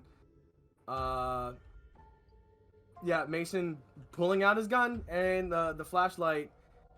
He's gonna go for her first. Like, Irene. You start going in the Irene! hallway, flashlight in hand, calling after Irene. Still also pulls out her gun and follows. Like, You two are going. Same. Cool. Well, you're in the inside of the morgue, so. you're in the morgue. Yeah. I will say, however, for people inside the morgue, as Sheriff Shoemaker fumbles around for his gun in the dark, you do hear Mason's voice going, Irene, Irene, and getting a little bit more distant. What I mean is that he fucking pulls his gun the second the Oh, lights go gotcha. Ah, hold on. And Kip probably would still have the flashlight. Still have the flashlight, probably. yeah. Yeah. Just sort of shake it a little bit and click it on. Click it on, illuminating Clyde Bickle's body. Sheriff Shoemaker has now also drawn his Colt and walks up to Clyde's body and is like, Clyde, shakes him, reaches, puts 2 fingers under his chin and check his pulse. Shh, he's dead. He is dead. You can see that there's actually multiple small stab wounds in his chest. 28 stab. Does there happen to be a scalpel lying about? No. How big does the stab wound look? Like they would belong to a scalpel. But there is no scalpel in the room that you can see. Outside in the hallway, Mason, Sybil, you guys move back down the hallway towards the main entry waiting area of the sheriff's department. As you guys walk out, as you're walking, you're calling out, and you can hear a female voice going, "Sheriff!"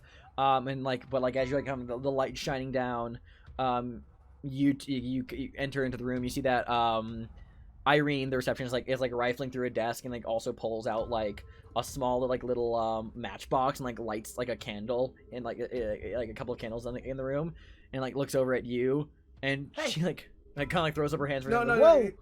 It's okay. It's okay. You're with the sheriff. You're with the sheriff. Yeah. Yeah. Scared me a little bit there for a minute. Yeah, the lights went out. Are you okay? I'm good. The lights went out. They just frightened me. I'm gonna start lighting the candles we have around here. There's something off about her? Make a psychology check. Hey. No. Only off in the sense of she's a little off put by the lights going out, especially when there's not a storm outside. So that's a little creepy. But there's you don't get hidden motives. She seems herself okay. For the brief time you've known her. Does this normally happen with dust storms? Sometimes, yeah, but the dust storm was like an hour ago, so it ended like an hour ago, so How do you normally get the lights back on? there's a breaker room in the back. I could show you. Yes, please. Yeah. She... Yeah, I can. I don't need to be skeptical anymore. I'm very nervous about this. No, We'll I know if where's the sheriff? Sheriff's in the other room with Kit and James. They were just looking over her body in the morning. Well, we should get the sheriff first, and then we can go check out the breaker box. You guys then hear a gunshot go off deeper in the police department. Back in the morgue, as you guys are like rifling around there, you also hear this faint little distinct pop of a gunshot from somewhere else in the building. Kit like James? flinches. Yeah, James fucking like tenses the fuck up, looks at the sheriff and at Kit. We need to get the fuck out of here. We need to get the fuck out of here. We need to. My deputy's in here. We need to find out. Clyde's. I don't understand what's happening. Clyde's walked out and walked to the meeting room, but he's right here and he's dead. I don't. Clyde's fucking dead right there on the slab. Yeah, I he don't is. care. So who is in the meeting room and are my deputies in danger? We gotta go get them. We gotta go see what's happening. You have a lot of staff here, right? I mean, it's late. I Whatever mean, the there's fuck is only going on, I cannot 5 or explain 6 it. deputies on duty at the moment. Well, we need to fucking find them and get them the fuck out. Anybody we see on the way, we need to get them the fuck out. God damn, I respect you. All right. No. Okay. Cool. Well, sheriff says, all right. Here's the plan. The fucking gun. We're gonna go outside. We're gonna go through the entry hall. We're gonna check on to see if anyone's all right. We'll get your 2 friends, and then we're gonna go to the meeting room, see if we can find. We'll go check there first, and then we'll begin moving room to room to see what's going on. Whoever killed Clyde definitely couldn't get that far. Probably looks a little like him if Irene mistook him. So we're just gonna have to be very careful. All right, let's go. Didn't Irene say that Clyde went to the meeting room? Yeah, that's what I'm saying. We check there first, and then if there's nothing there, we move room to room, find my deputies, and maybe find who killed Clyde. Right. Kit is actually going to give the sheriff the flashlight because it'd probably be easier for the sheriff to use the flashlight to aim as opposed to Kit holding it independently. Sure. It'd probably be more effective for the sheriff to hold it and then shoot if necessary. Sure. Yeah, no, so with that in mind, he takes the flashlight, gun in another hand, pushes through the door of the morgue, and like sees and goes, oh hell. You guys see that Mason and Sybil aren't there, but you guys heard like, it sounds like Mason like was walking away earlier. Eventually the sheriff comes into the entry hall. I will ask you though, after hearing a gunshot, Mason and Sybil, what was your immediate reaction to hearing a gunshot?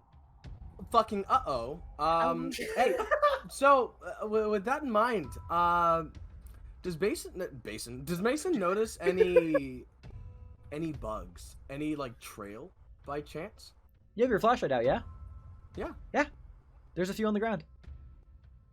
In a path one might say leads from the morgue towards the meeting room. Small, Yeah, not a lot, just like a couple here and there on the carpet. Now that you're looking for them, you can make them out, but they blended in otherwise. Yeah, so Mason's shining that trail. Sybil, Yeah. that body was covered in bugs, right? Mm-hmm.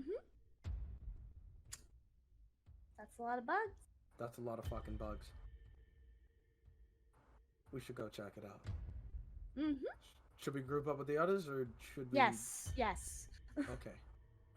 Irene, you said that Clyde was tired looking. Are you...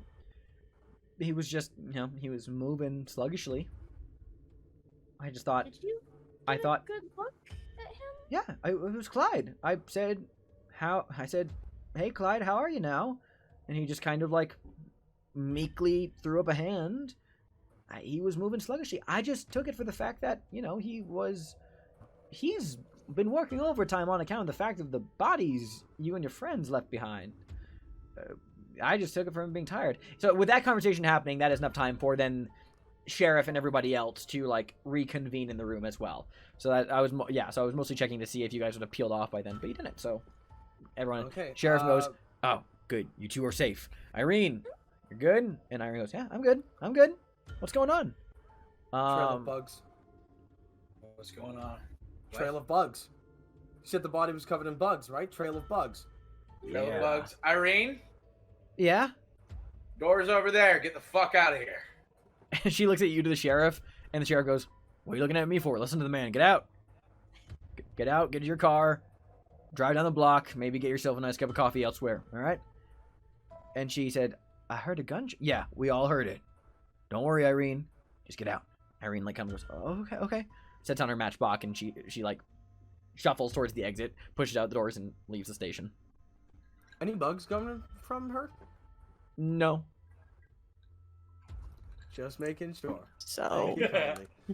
This is what happens when I have a group who has been held experienced to villains who can shapeshift. They'll never trust anything you say ever again.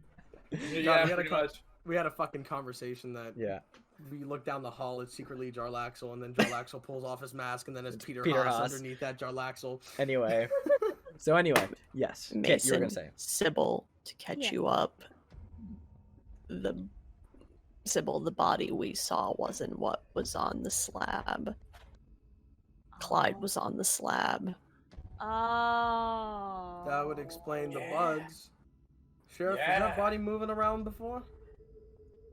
Sheriff John Shoemaker gives you a look like that's the stupidest fucking question he's ever heard. But then there's a follow-up look of like, given how strange things are going, maybe not that bad of a question to ask. But he goes, no. Then we need to fucking move. Assuredly was not moving. Oh shit. Okay, and yeah, Mason with the flashlight, he's advancing down the hall to the fucking meeting room. Wait, yeah, Sheriff was like, wait, and everyone, like, I assume runs after Mason as you, like, charge off in the direction, and, like, since you're, like, taking off, Sheriff's just like, you don't know where you, left, right door, turn left, first right door, and you, like, run. Left, right door, thank you, stay close! Yes, you throw open the door to the meeting room. You guys were hanging out in here earlier, waiting out the storm, as Sheriff was kind of briefing you. There's, Mason, I need you to make a sanity roll.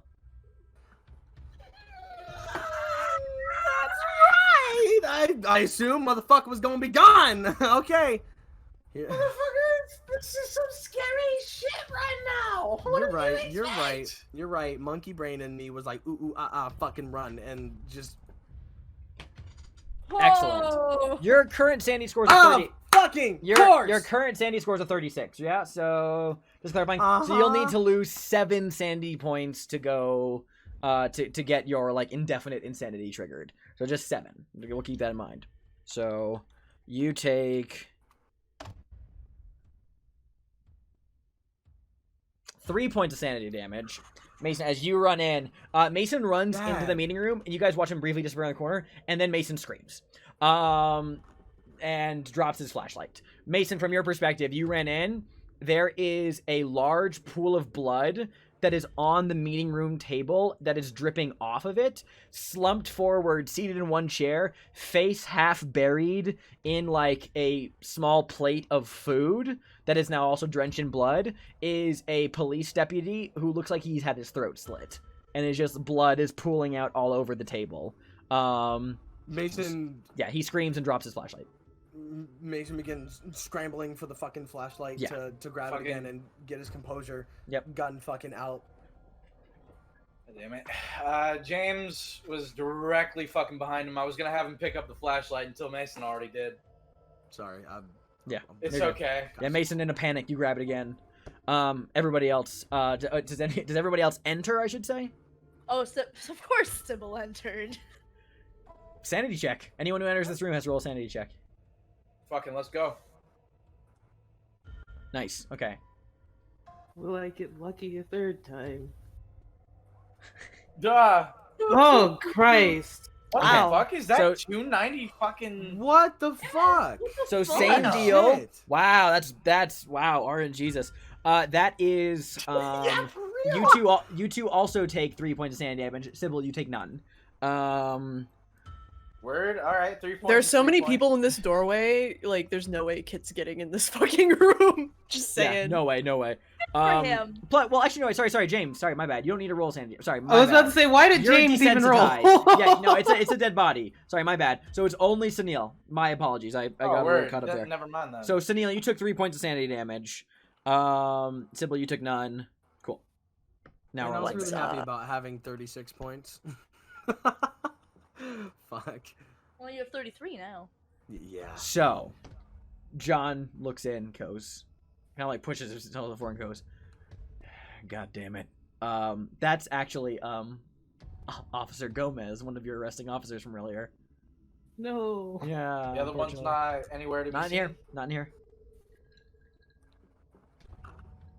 All I right. think your dead body might have just come back. I'm not alone. I heard a gunshot. Yeah. Yeah. Yeah, That's that's a- There was a gunshot. that. Points at the That's officer's not body. shot. Yeah. No, he doesn't. His gun's not even drawn. So, where did that gunshot come from? Where, you know, That's the thing. It the sounded gunshot like come from? it's because you don't know the layout of this place. It just sounded to you as deeper in, you know. So it's like it's unfortunately it's like you can't like say with any certainty because you don't know the layout of this place super well. so There Um, is a Mason said doorway deeper in. in this room. just the other one than the that one just we the can- one just the one that enters. Yeah, just the one that Is there a enters. doorway across from it? On the other side of the hall. Yeah. I mean, there's a few doors. Yeah. This is a police department.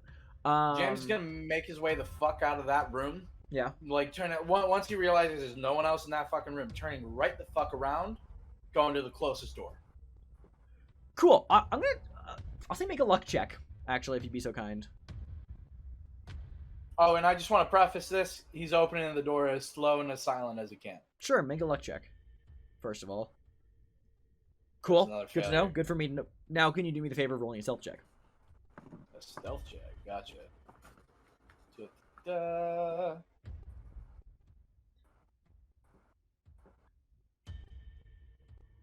Fun.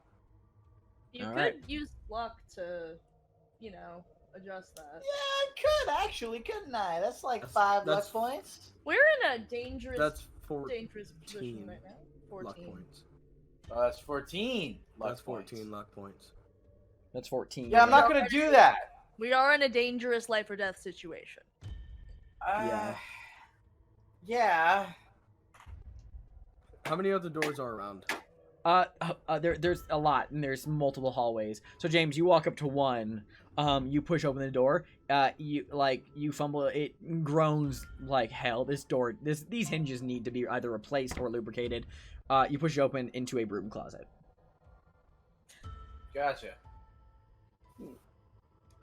Before we leave the meeting room, Kit's going to pause and sort of first off is going to push Officer Gomez so that he's no longer face down, so he's leaning back in the chair a little bit, Yeah. a little more respectful, Sure. but is also going to take the handgun, and Kit will look towards Sunil. You any good with these? No. Kit sort of nods and then sort of absent-mindedly wipes some blood off one hand onto a sort of a blank, or not blank, but a cleaner area on the table that hasn't been tinged yet, and then opens up his doctor's bag and takes out a scalpel, because he would have one, and sort of offers it to Sunil. I'm sure you're good with these though, right? Right. Okay, Kit's eyes flick back towards the officer. Everyone should be able to protect themselves. Yes. Understood. Sunil's still kind of shook, but he's understanding what's going on. He takes the scalpel. Yeah. Sheriff Shoemaker says, "I don't like stumbling around in the dark like this. We need to get the lights back on. If any of you want to come with me to the breaker room, we're going to see if we can get these lights back on.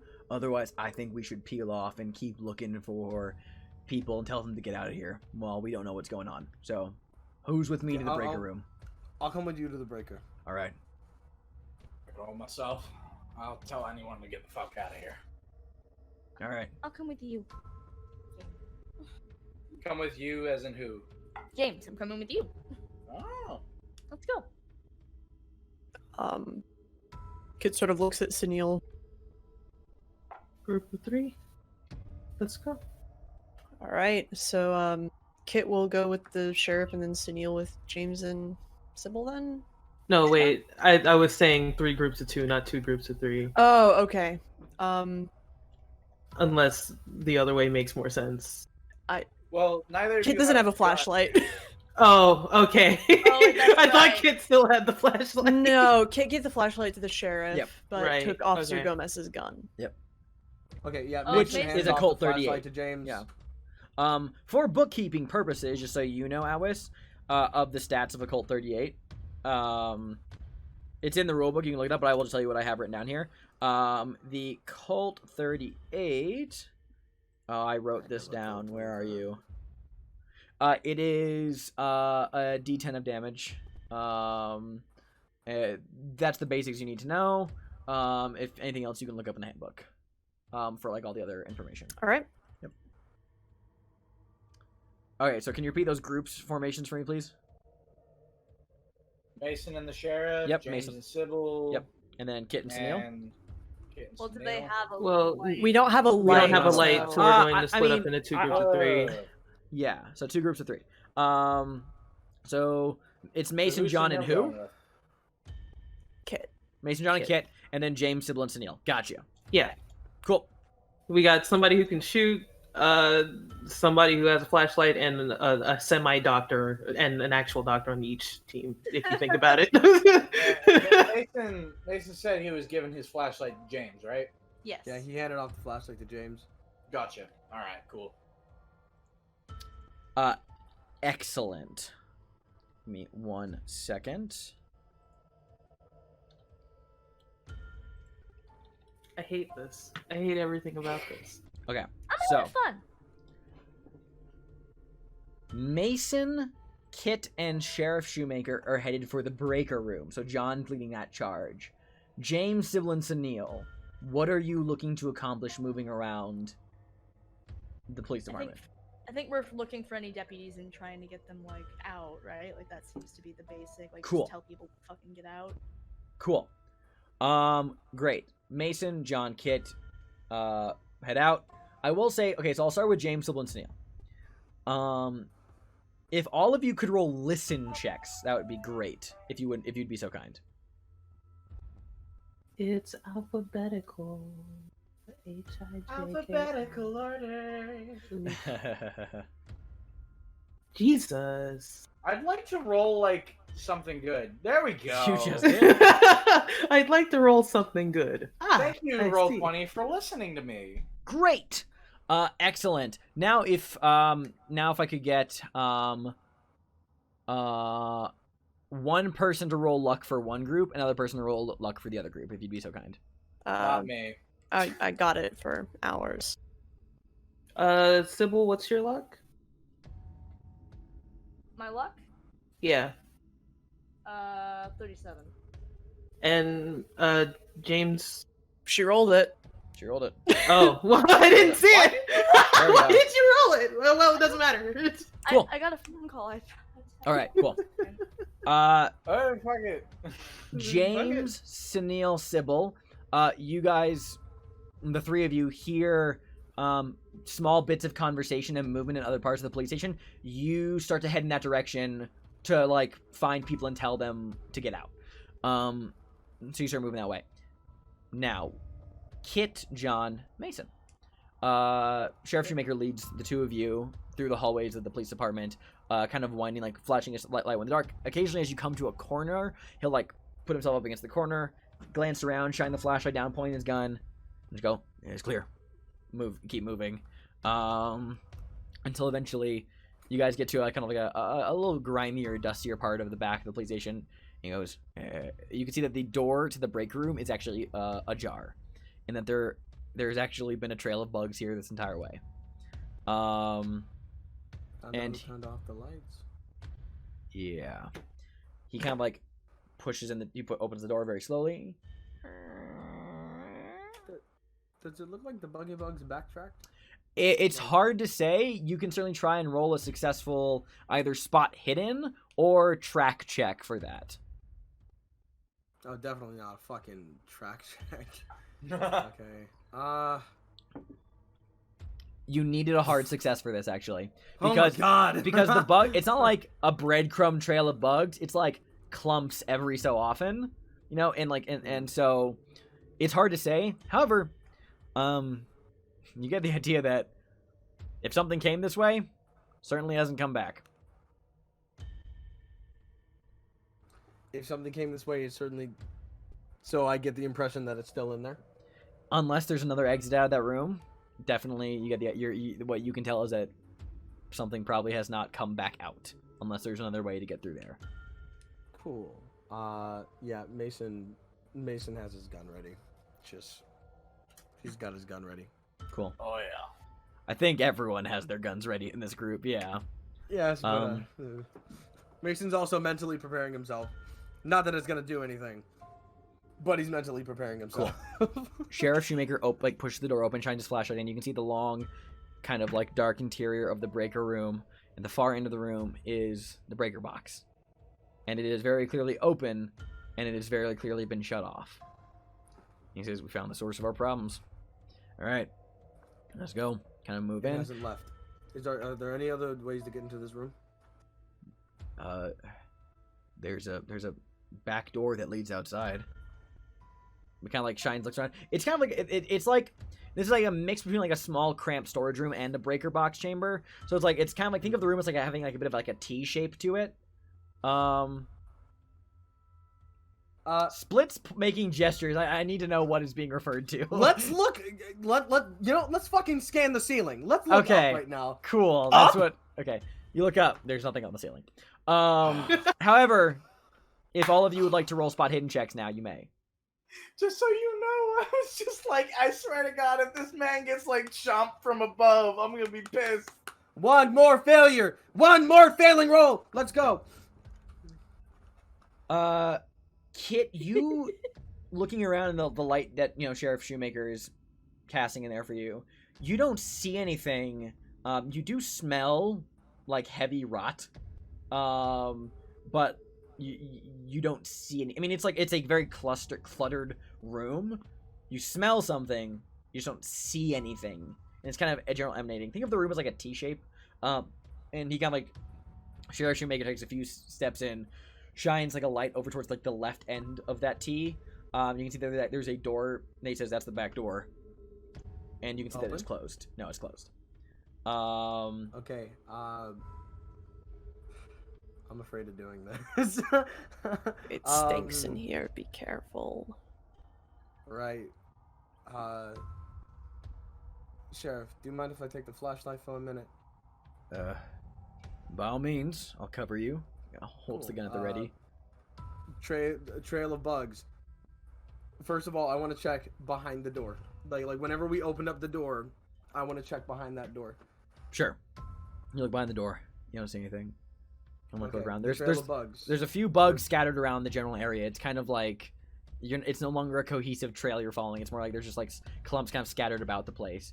Kind of like looking back at a door, you can see that there's not necessarily a there's a handle. However, there is like a key lock on this side. Sheriff Shoemaker says that door is locked most of the time. So you need a key to get out through the back here. Most deputies have one, but I can unlock the door if we want a way of getting out of here. But I got you. I see we get the lights on. Right. Yeah, Mason's just keeping on fucking high alert. Quickly makes a move, turns the lights on, and then get some distance. Cool. Mason runs for the switch, grabs it, throws up into the upward position. There's a spark, and the lights begin to flicker back on. Immediately, something in a back corner of this room, tucked away underneath boxes and supplies, something moves and lurches upwards. And we're gonna cut back to the other group. The three of you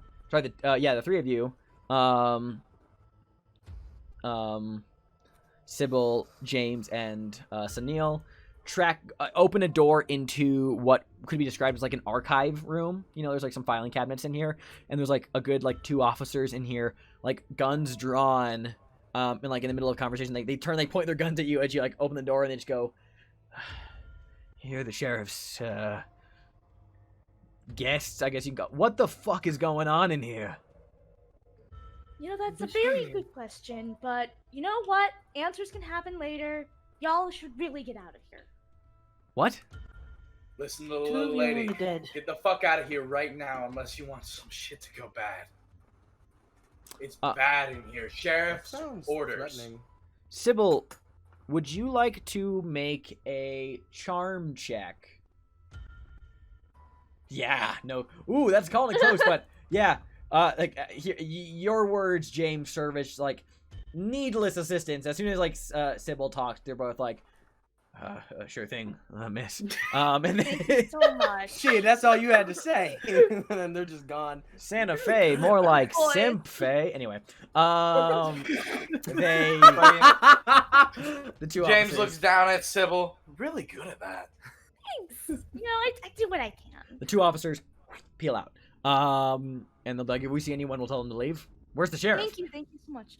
He's in back fixing the lights. So. And it's at this moment that the lights, like, come back on and go, well, all right then. And they start to head out. He'll give you the all clear when it's good to go. Okay.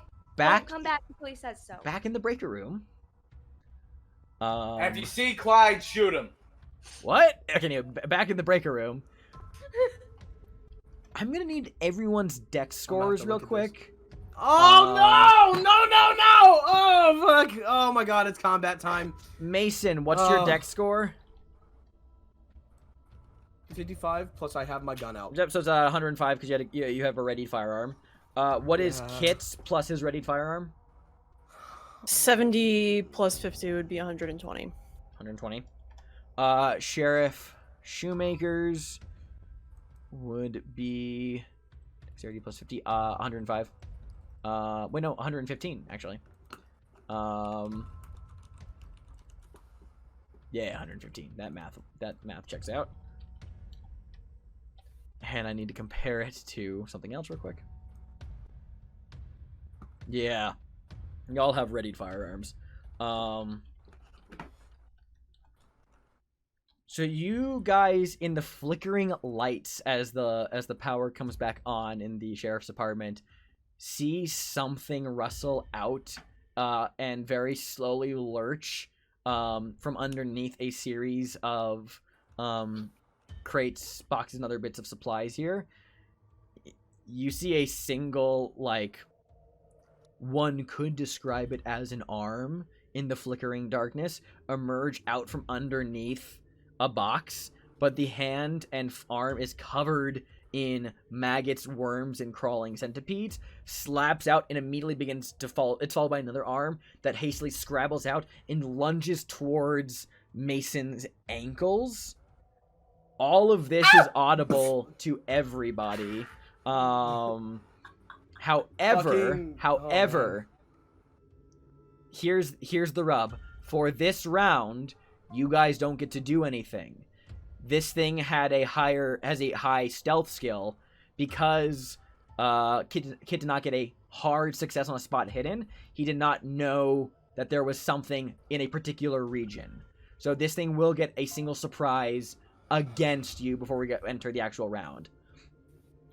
So Mason, in this flash of sudden movement and squishy sounds, this thing lunges out and you feel a hand wrap around your ankle.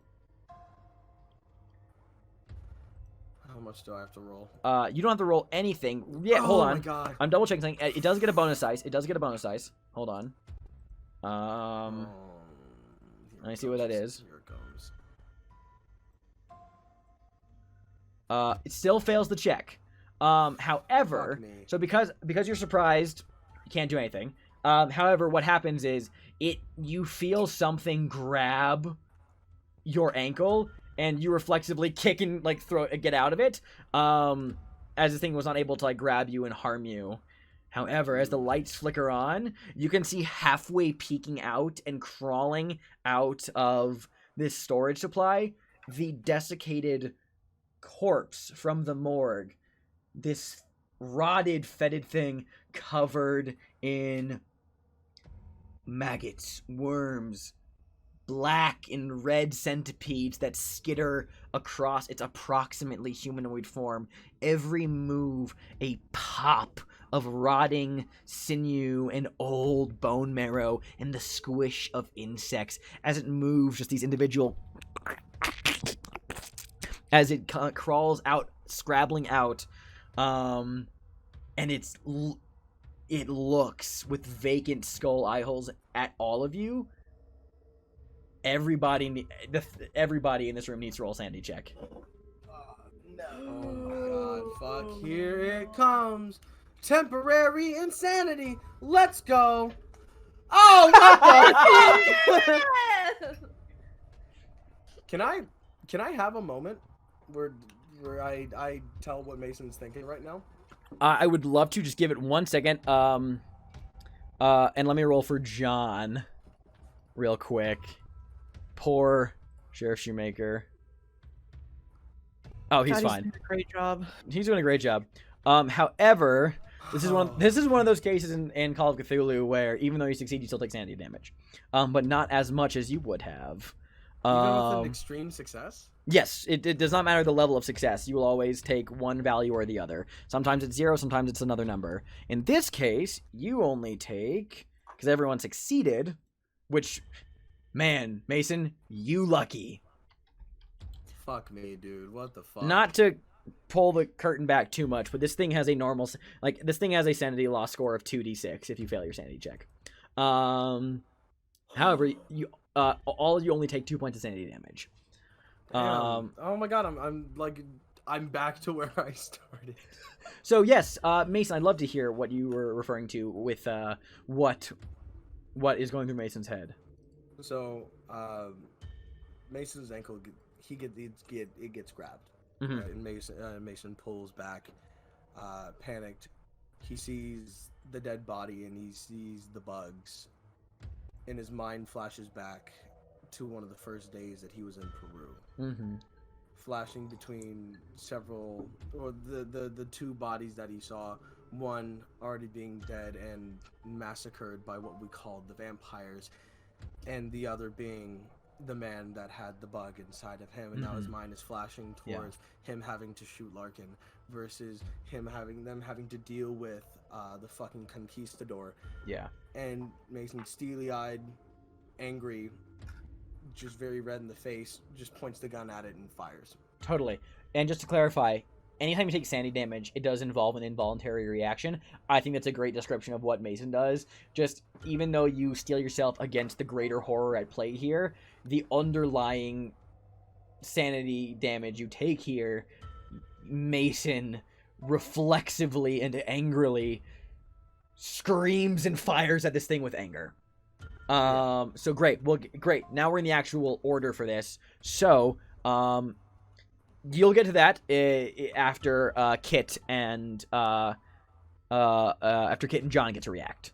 And then you will be able, and then that will be what you do, is you reflexively fire into it. Great. All right. So yeah, Kit, you have the highest dex in this prepared initiative. So please, what would Kit like to do upon seeing this? Which now you can see, according to the chat, the crawling one. Kit's gonna backpedal a few steps and basically fire and shoot. Gun was at the ready, so that's the first instinct.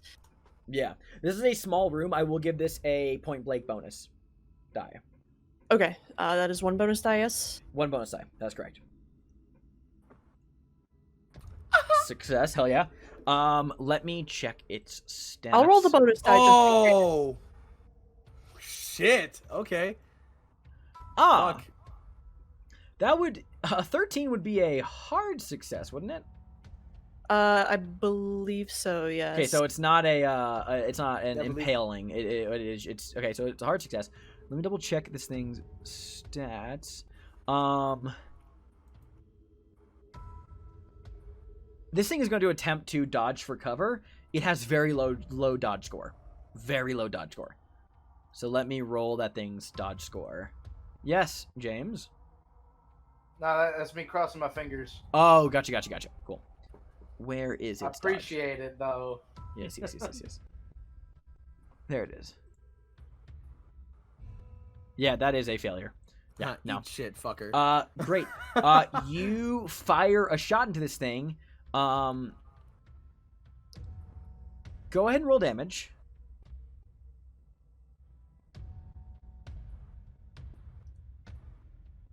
Oh. Let me double check something really quickly because Yeah. there's like a thing of actions per round. Yes. So I need to double check Actually, that. I need to pull up the keeper. One with 3 in parentheses. Yes. So not For this specific gun, I should clarify for anyone who's holding a Colt 38. A 38 revolver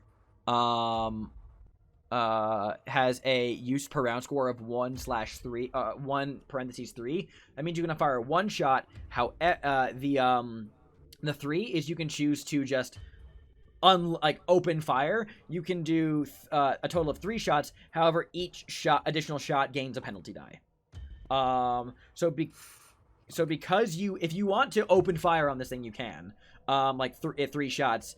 Because you have a bonus die from what I'm considering point blank because it's a small room. The second roll would just be a straight roll because the penalty negates the bonus, and then the third roll would be just a penalty die because it stacks penalty, so it would then become a negation and then an additional penalty. I'll say Kit's used to a rifle, so probably just one shot would be Sure. what Cool. his initial thing is. Reaction is. Hit is the first shot to fire. The bullet impacts this thing's torso. Its soft and squishy body. The bullet hits, and you would gather that this thing is not hurt nearly as much as a normal bullet would deal this thing. Mechanically speaking, all of your shots do minimal damage. So, that thing is down a hit point. Great. Next up would be John in that order. John is going to, seeing this thing and stealing himself, just goes, "What the fuck is that?" And he's going to do a bop, bop, bop. He's going to unload 3 shots into this. I'm going to say that John has the point blank bonus. I'm going to give him a penalty dice. However, from holding the flashlight, so the recoil is less managed for him, and it's a revolver, so that thing's got some kick. So, also because Mason's standing right next to it, that there's not a risk of Mason getting shot. I'll say Okay. You're like they you got a cop and a soldier with you. They know how to angle positions and all that. So I say that you're not in danger of getting. Yeah, no, absolutely, it's a totally fair question. He's gonna take a shot. The first one is negated. He has a success. Hell yes. Because that thing made a dodge for cover attempt already, it can't do it again. He's gonna unload another shot. However, this one's going to have a penalty. Did that not roll again? Not that I've seen. There we go. There, now it came through. That's already a failure, but I'll roll the penalty to see if he gets a really, really fucking bad. Okay, no, so 6/7, so that fails. And then his third and final shot is an extreme penalty, though. goddamn Penalty, though. That is... He has 2 penalty dice on this, because penalty dice stack. Yeah. And whenever penalty dice stack, is it just like you just take the worst one out of like all 3 of these and like ending up rolls, or do you end up stacking these numbers? Not bad. Not bad. Not bad. It looks like you take the addition. Yeah, it looks like you take the addition. Okay, so really, yeah, no, he still gets an extreme success either way. Well, no, sorry, no, he wouldn't. Sorry, this would be a regular success still. I believe. I didn't see a second roll. That's weird. I'll figure that later, but I'm gonna consider that a regular success. So it went from being an extreme success to a regular success. So John has effectively just done 3 points of damage to this thing. Okay, cool. Cool and good. Good and cool. Great. Okay. Cool. So that is John's turn. He unloads the clip. Or not unloads the clip. He fires off 3 shots from his revolver. And now it is Mason's turn.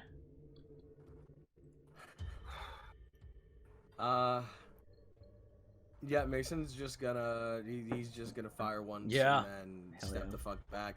I can't open fire. I'm not gonna fucking succeed that. No. So you're just going to take a shot? Yeah. He's You get a just gonna bonus die take from a being shot. point blank with this thing. Yeah.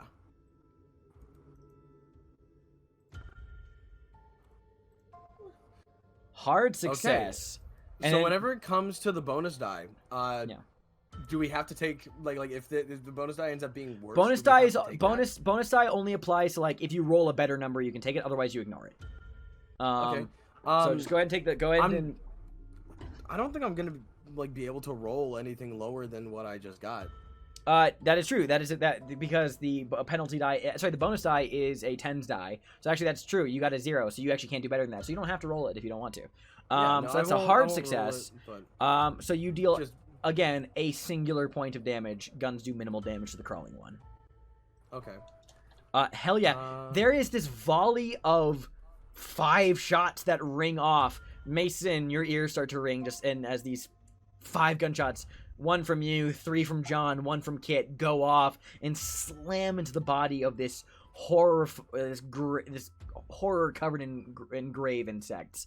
As you see that just like bits of rotting flesh just squirt and burst off of it. This thing makes no noise, but it scrambles and writhes on the floor as it scrambles itself completely out of underneath the shelves. The rest of you throughout the police department, you hear pop, pop, pop, pop, pop, pop. You just go off as these gunshots ring through the entire station.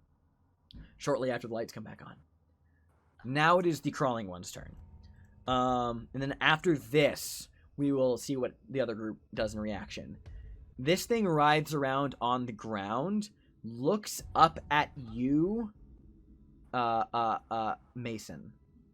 Mm-hmm. And this thing, like, stands in a shambling, shuffling mockery of a human, like a broken, twitching marionette, bugs slawing off of its body and slapping to the ground in an Icarus goo.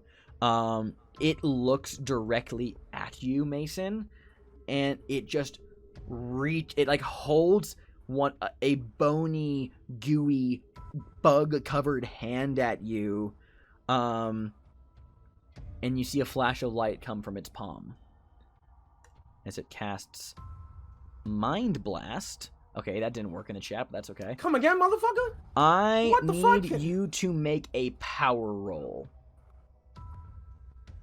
Fuck.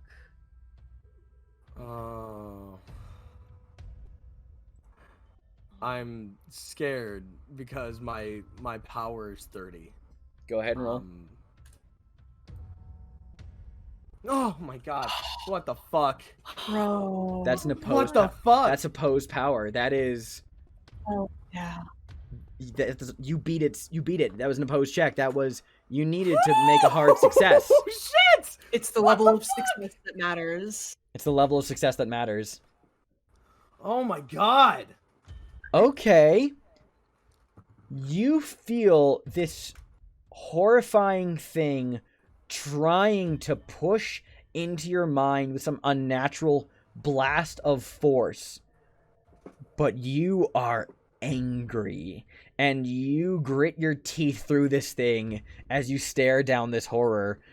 Nothing happens to you. You won the opposed check.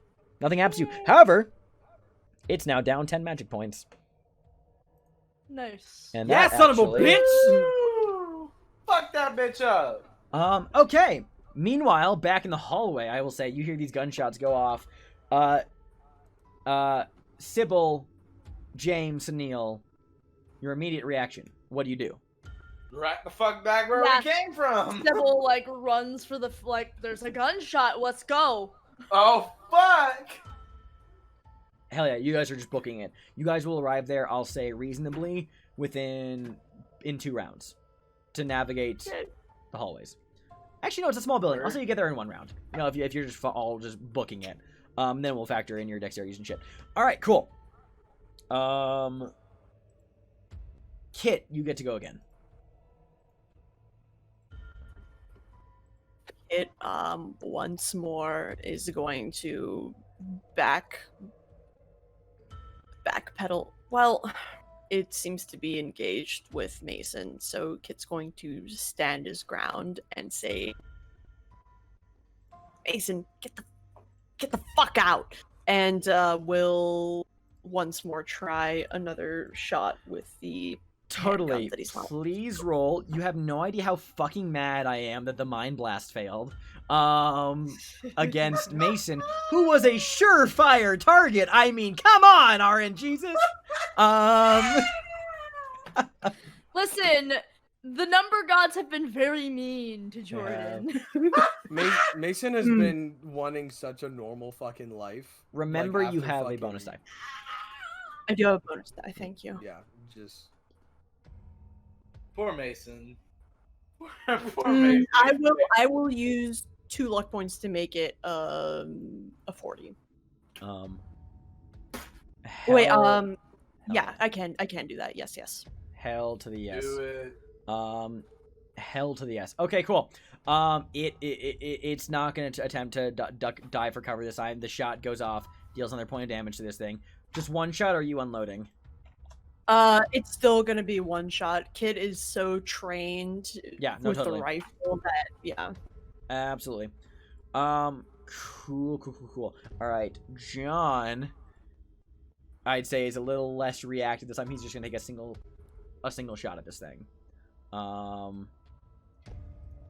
Sorry, 1 second. John Shoemaker, roll your dice. fucking John, Ooh. man. What the fuck? That's, I believe, extreme successes are impalement. So, I believe so. Yes. that's 2 rolls. However, it's always minimum damage for this thing, so it'll take 2 points of damage from John. You know, Fucking John, man. when I John, man. decided to throw a horror at you guys, I was thinking, man, this will go really badly. I'm sure. I didn't think it would be badly for me. Didn't think it would be badly for me. But you know what? That's the way the cookie crumbles, and I'm okay with that. That's why we play RPGs. Cool. And then Mason. Okay, so it cycles back to you again. This thing is now being riddled with bullets, and Kit just yelled at you to get the fuck out. Mason's not listening, dude. Like he's going through his fucking flashes right now. Like the only thing that he can think about is killing this fucking thing. So he actually now he's getting like real fucking pissed. He straight up like with gun in one hand, just fucking left hooks it. Just fucking. You're just gonna punch this punches the thing. shit out. Yeah, he's Cool. gonna fucking left hook it. Okay, cool. This is gonna be a brawl check. So roll your brawl skill for your unarmed or whatever it is you have in your character sheet. Go ahead and roll that. Bro, I can't believe you just pistol whipped a bunch of fucking bugs. Bruh. Okay, for posterity's sake, I'm gonna have this thing roll a maneuver against you, but I don't think it's gonna succeed. Well, you know, I was a boxer before I died. You didn't think that Mason was Yeah. going to succeed a power roll, so maybe it'll all even out. Nope, it failed. So, you pistol whip this thing. I'm gonna say that a pistol whip is a D3. I think that's fair to say. So roll a D3 for your damage. Will it still be minimal damage though, or is it just? Thank you for reminding me. I'm double checking about how blunt damage works against these things. My bad. Yes, it's still only minimal damage. So Mason doesn't have a damage bonus, does he, for his shit? Damage. I don't know. How do I check that for? It would be auto auto-calculated. You don't. It would be because you have a Okay. build of 0. You don't have one. Okay, cool. So then you just deal a point of damage. But still, you just pistol whipped a crawling horror. Yeah, no, Mason fucking pissed. Just he You shot it. It didn't go down, so he's just. Just fucking pistol you whipped the shit out of it. swing your pistol at this thing, and it just a crack. You feel like the rotted cheekbones as like you impact its face. Insects, bugs squish and splatter, and you can feel the bones of its head crunch and like become like concave in its face as more bugs drip off of this thing as you just broke through this thing's skull, but it's still standing. A beetle flies off and hits you in the fucking cheek. Little maggot goes in your mouth. Anyway, Oh, No, dude, Mason's fucking pissed. He's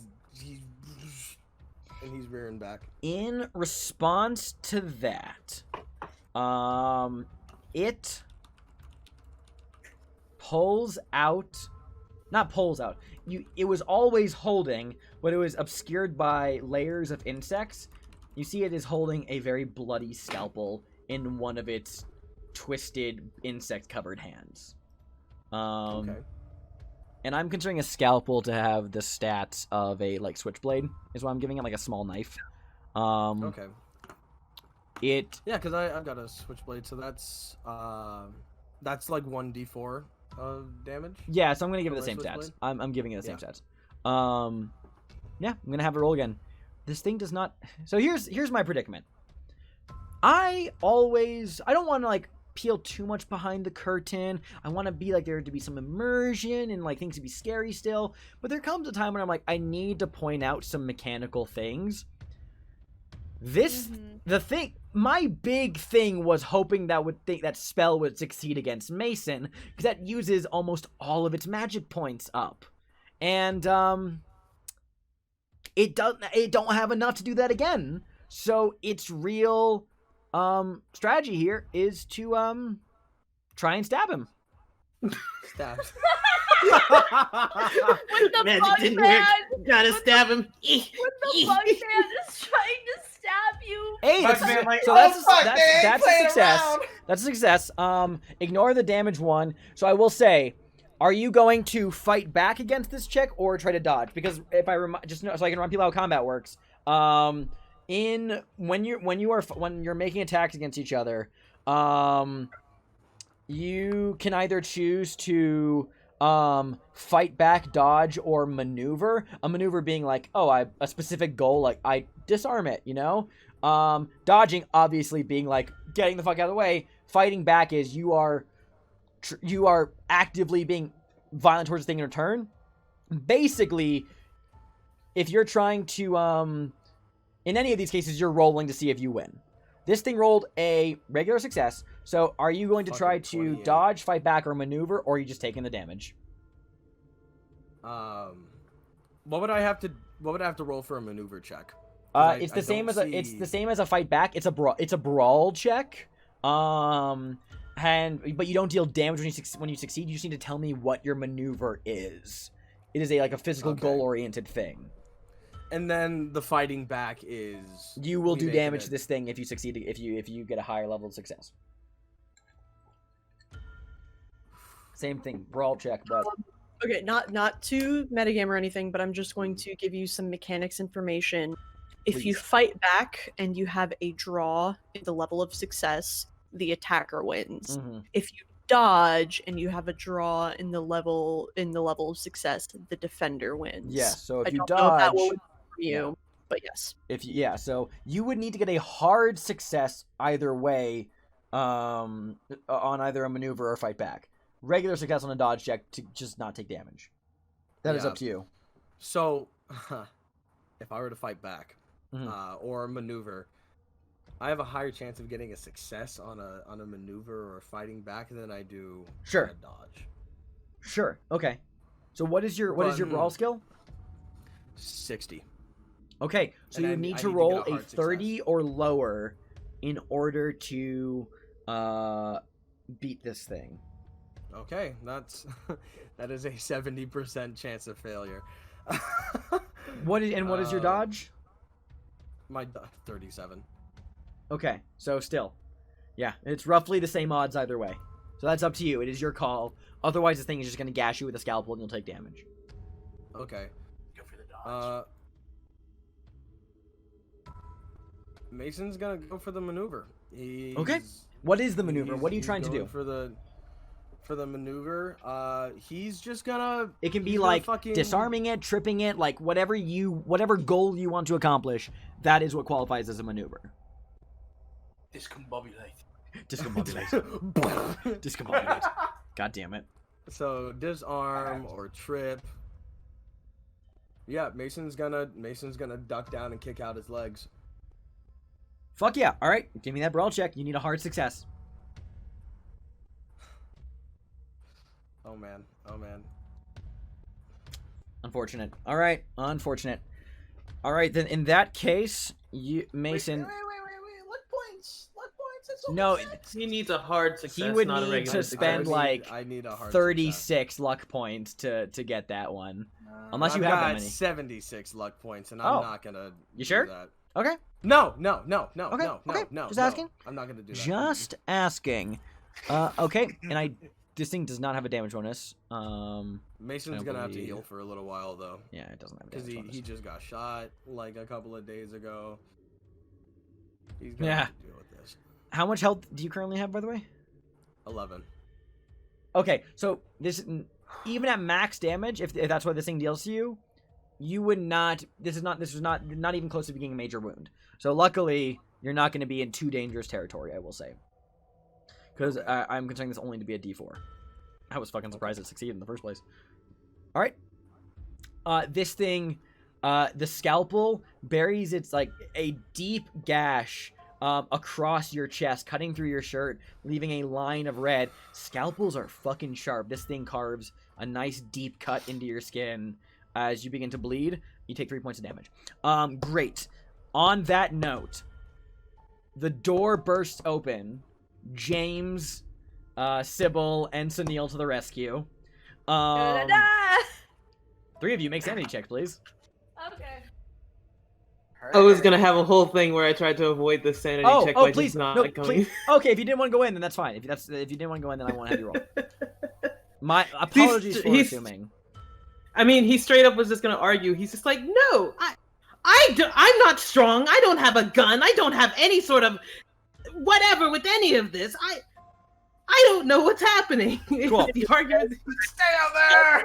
All right, Sybil, you see this crawling horror. Sybil, you only take, as it'll take a moment to process here, 1 point of sanity damage. However, James, Wow, that's horrible. this is literally your first sight of the supernatural. Yep. You take 5 points of sanity damage. Whoa! And that is the threshold. I need you to roll your intelligence score if you'd be so kind. Oh shit! Oh my god, it's about to happen. Uh-oh. Extreme success. Oh no! Successes are What's bad. good, Successes are Xander? bad. Successes are no. bad. The successes are bad with Successes are bad. intelligence. Successes Yep. are really bad with this. Successes Is are that bad with really this. is that the fact? Yes. Yeah, successes are really bad with I'll this. explain the You ruling. fail at you're too Fuck, dumb to boys. understand what's happening. What is Let good, me Xander? explain What is good? what this What means is good, mechanically. Xander? Yeah, sure. I'll tell you what's good. Just listen up. What this means is when you take 5 or more sanity damage from a single source, you need to make what is called an idea check. It's an intelligence check. If you fail it, your mind blocks out the full reality of the situation. However, if you succeed, you process your reality, and we trigger temporary insanity. So there is a box in your character sheet called temporary insanity. Please check that off. And I need to roll on a table. Give me a minute. Where's that sheet at? Where's It's that? under sanity. Yeah, There's it's temps, if you insane, look, if you see perm. it under the sanity box, there's one that says temp insane and one that says perm insane. Click temp insane. There we go. Yeah. Temporary insanity. This is a bout of madness. This is a temporary effect. And because we're in combat, this happens in the real time. So, James, I'm going to ask you to, or do I roll or do you roll? Hold on. One of us got to roll, motherfucker. You're like, fuck. I'll say you roll. Roll a d10 for me if you'd be so kind. God, his Can first I time roll seeing a the real life supernatural. D10? You Oh, may man. not because I need the chat to see it. Sorry. Fuck. God damn it. All right.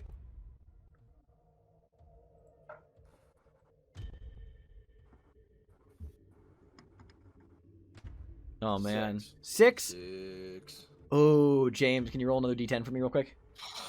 Fuck, dude. I don't like What the- rolling. I don't What like am I this. rolling? D about to pass This is out, now the so, like, duration of how long this lasts in terms of rounds. Oh, fuck. Oh fuck. That's a 5, dude.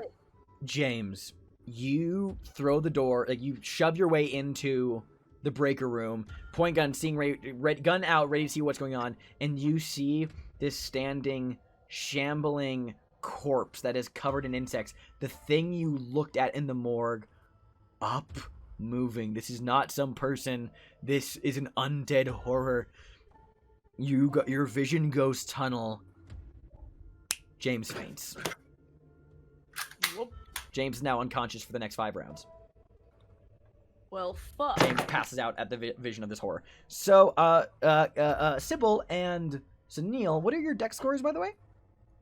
My dex score is 45, and I had a handgun drawn. So that's a total I of can't what, see sorry? it on the cameras. Oh, sorry. What does handgun add? If you have? 50. Plus 50. Plus 50. Plus 50. Okay, so that would mean I'm 95. Yeah. 95? Cool. And does Sunil have a gun drawn? Sunil doesn't have a gun. Oh, okay. So what is Sunil's dexterity? It's 40. Okay. Mason. Yes, sorry, not Yeah. Mason. Sorry, I meant to say Kit. My bad. It is Kit's go as James runs in, sees this thing, screams out in horror, and then his eyes roll back as he collapses to the ground unconscious. It Cool. like first off is very distracted by this, turns towards the other 3 who ran in and just says, "Go!" and is going to try and fire off another round at this shambling thing. You may certainly do that. Can I get a bonus die? Yeah, as this thing is well. not moved. This thing is like trapped in a corner essentially. Like it Okay, is. so still a 19 then. Its big attempt at escaping failed against all odds, so it's now a cornered animal. The universe decided that Mason lives. No, you wouldn't have died. It wasn't a damaging spell. Don't worry, it wouldn't have been like, yeah. I think it was called Mind Blast. What the fuck? It is a spell that triggers temporary insanity. Ah, okay. Yeah, as you Okay. barrages your brain. So, that So, ooh. 19. So 19, Hard that success. succeeds, hard success. I will say that it is going to attempt to like dive back under the crates, but its chances are real fucking slim. So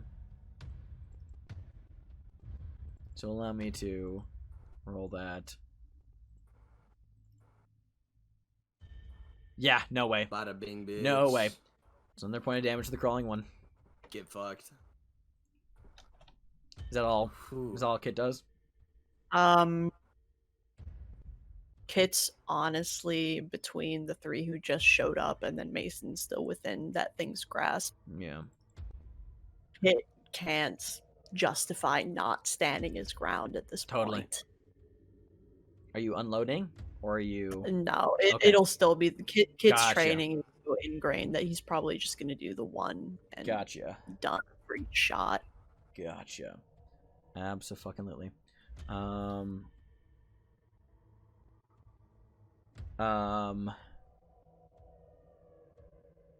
Great. Okay, so that brings us back to the Sheriff John. I will say that Sheriff John will look at you, Kit, and just be like, "You got this under control?"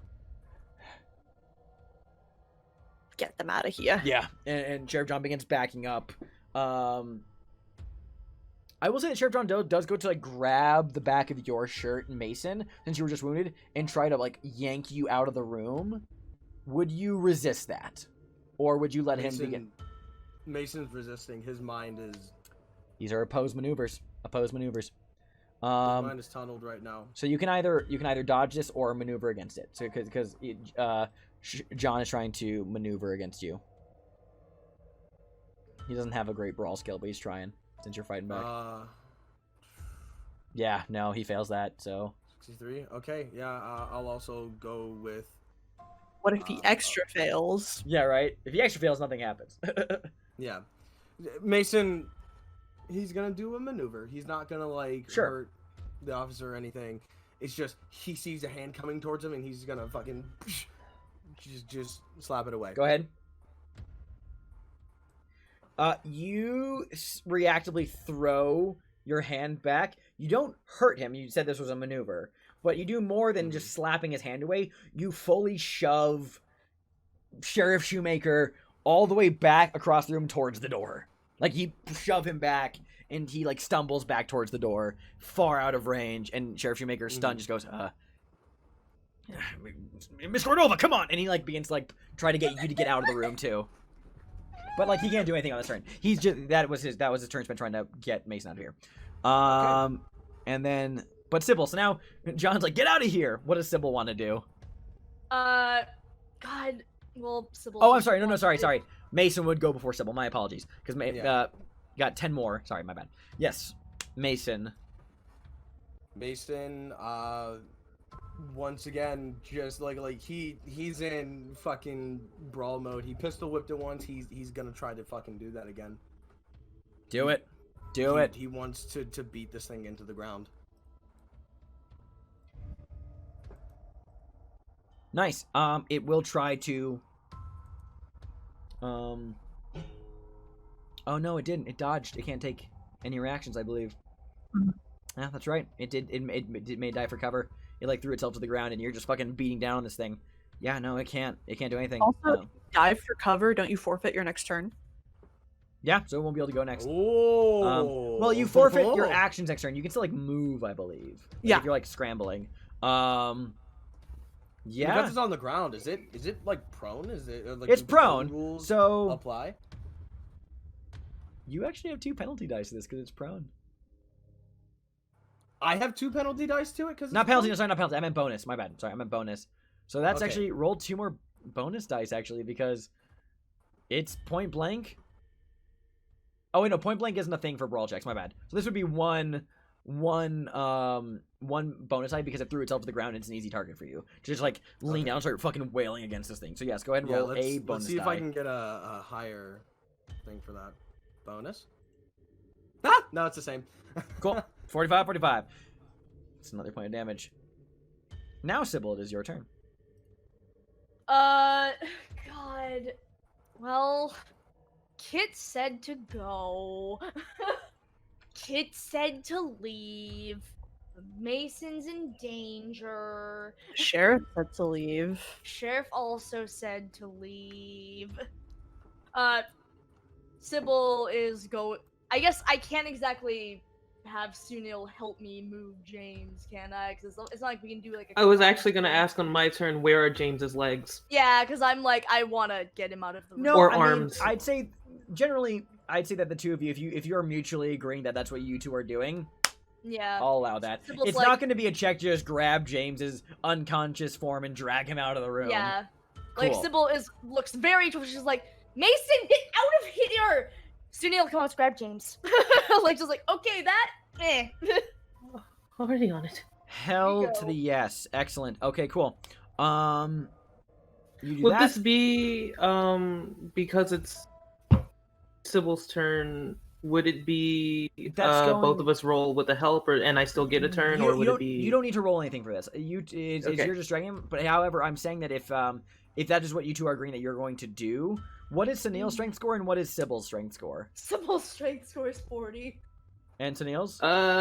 Sunil's strength score is 40. So the two of you can use your full turn to drag James, because Yes. because he's strong and he's got muscle mass. Cool. So that is both of your turns, unfortunately. With the powers The crawling one. combined. The crawling one For can't singular human. If I to quote Mason, he's a properly shaped gentleman. take, he's a properly shaped gentleman. The crawling one cannot take actions because it don't recover. However, it does scramble underneath the shelves. It can use its move as it clambers and is seemingly trying to maneuver its way towards the doorway by crawling underneath the shelves. So you can see through the slats in the various bits of storage here, the mass of worms and maggots squeezing its way through these shelves. That's all it can do. But Kit, you see this thing moving for the exit, and the exit that's open where Yeah. James and Yeah. Sunil and it's going for them.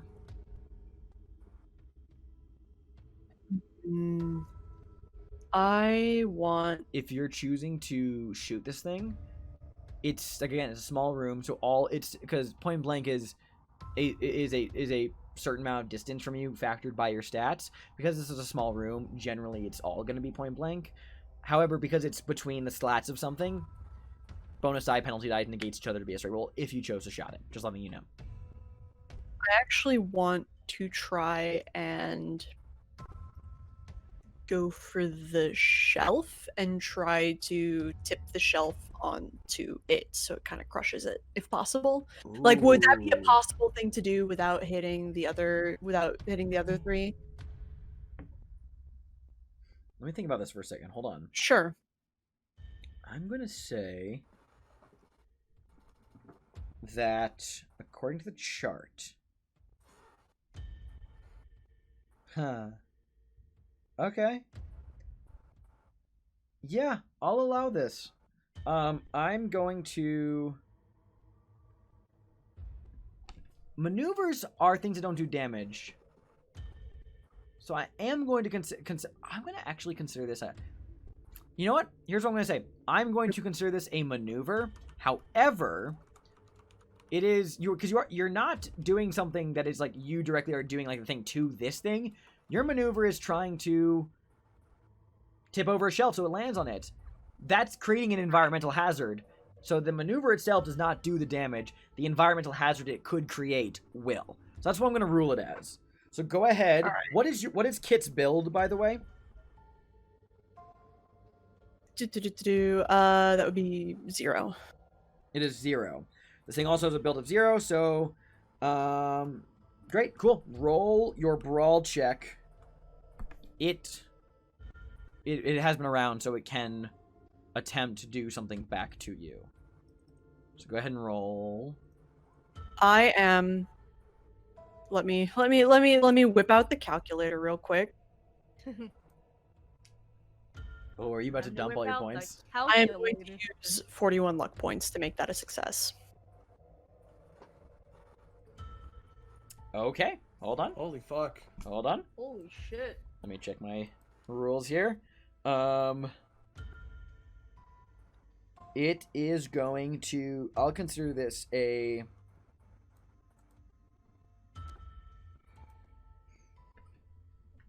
I mean, I'm weighing its options here. Hold on. I'm going to consider this a maneuver and response. And that is, however, because you succeeded and it succeeded and it's a tie, you still win you still win because the initiator, it's resolved as a fight back. This thing tips over the shelf. It tries to worm its way out and like knock things out of the way to like trip you up and like get you to just like throwing shit from the shelves at you, but you shove it with all your might and the shelf falls over. You hear a sickening crunch as bones, maggots, worms, and centipedes alike are crushed underneath a storage shelf, and the thing stops moving. You've killed the crawling one. Woo!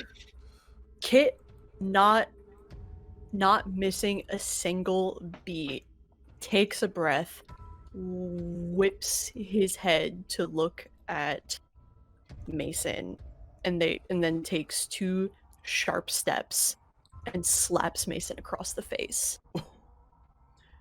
I'm not going to consider that a combat thing, obviously. I'm just going to say flavor text-wise, yeah. You just... listen to me next time. I panicked. The next time I say get out, you fucking get out. Is that clear? I was I had to shoot Larkin. I had to do something. If I didn't, Is it would hurt someone. that Kit like looks at Mason's face, and you see his eyes soften a little bit, and his grip on your shirt loosens just a tad, and just I had to let's shoot him.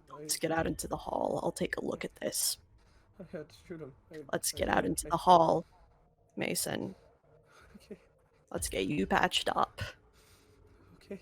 I had to shoot him. I know. It's Next fine. time, look at Mason. Look at me. Next time, trust me. Listen to me. I don't want to let you have to go through something like this again. It's my responsibility, all right, Mason? Come on, come here. And Kit will sort of like from where Kit was clenching Mason's shirt in his hand, he lets go and instead takes Mason around the shoulder and leads him out into the hall, away from the thing, and starts patching him up. Absolutely. Why don't you give me your first? Are you gonna do a first aid check first? Yeah, first aid first. Cool. Absolutely. Go ahead and roll that.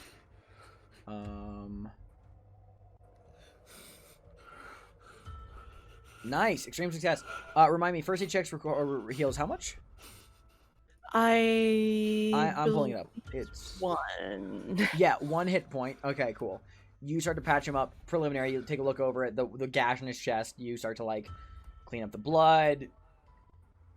Do immediate first aid. And then are you going to follow it up with a medicine check? To spend some time, or... I'd say if the thing isn't moving, and as long as we get everyone out of there and close the door, then yes, I will spend some time and take a medicine check. Nice. Is it dead? Sheriff I Shoemaker think says, so. yeah, I think it's properly dead this time. Shit. Alright, roll D3. Mason gets how many hit points back? Can we go look at it?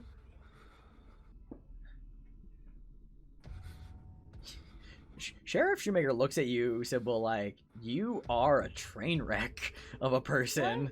And he goes, if you want to look at it, I'll cover you, but I'm pretty sure it's dead. Sure. Yeah. So, you actually fully stitch Mason back together, Kit. Like, you get the wound properly treated. He is no worse for wear than he was this morning. Over the course of the next hour, you begin, like, helping him out. During this time, James, your eyes, like, flutter open. You come to in a cold sweat. Your mind distant and dizzy. Can you roll a D10 for me again, please, if you'd be so kind? Yeah, absolutely.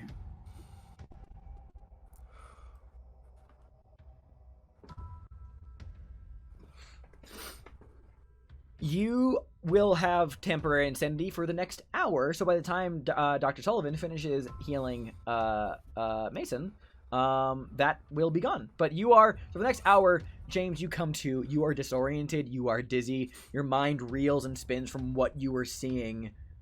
And I also have some good news for you, Split. Although one might consider it bad news depending on how you look at it. You now have 5 points in the Cthulhu Mythos skill. And your maximum sanity has gone down by 5. Yeah. Dude. Not your current sanity score, the maximum. So subtract that from 99. Yeah, I know. Yeah, just making sure. Because the first time you go temporarily insane to a creature, you take 5 points of Cthulhu Mythos. You come to, Sheriff Shoemaker says, he is conscious, right?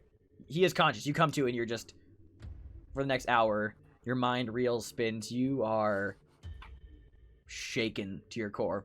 Probably for the first real time you've been this shaken since the war.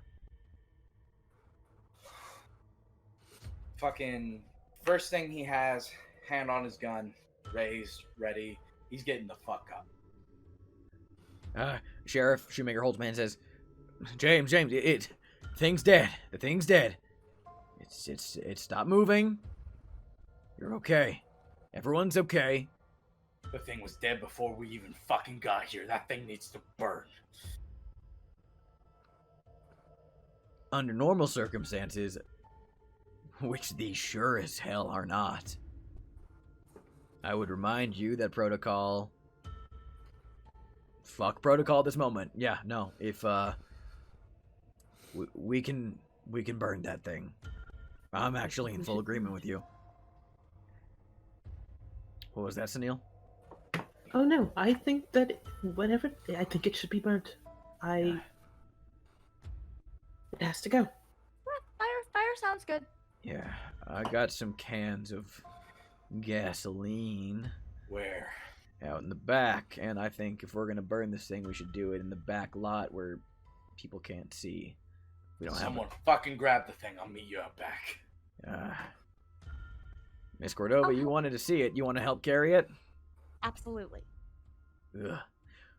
Anyone who looks at the body, you can see that all of the insects have stopped moving with this thing as well. They all like fall off of it, but none of them are moving. You drag this thing into the back lot, where Sheriff Shoemaker, with the help of James, obviously, and Sybil, douse this thing in gasoline and light it up in a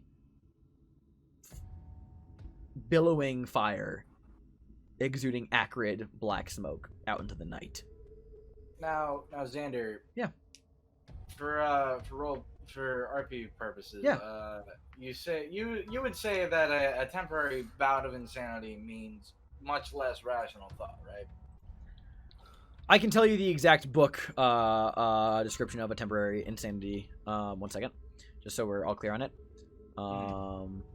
So yeah, whenever you take 5 or more sanity damage from a single source, 1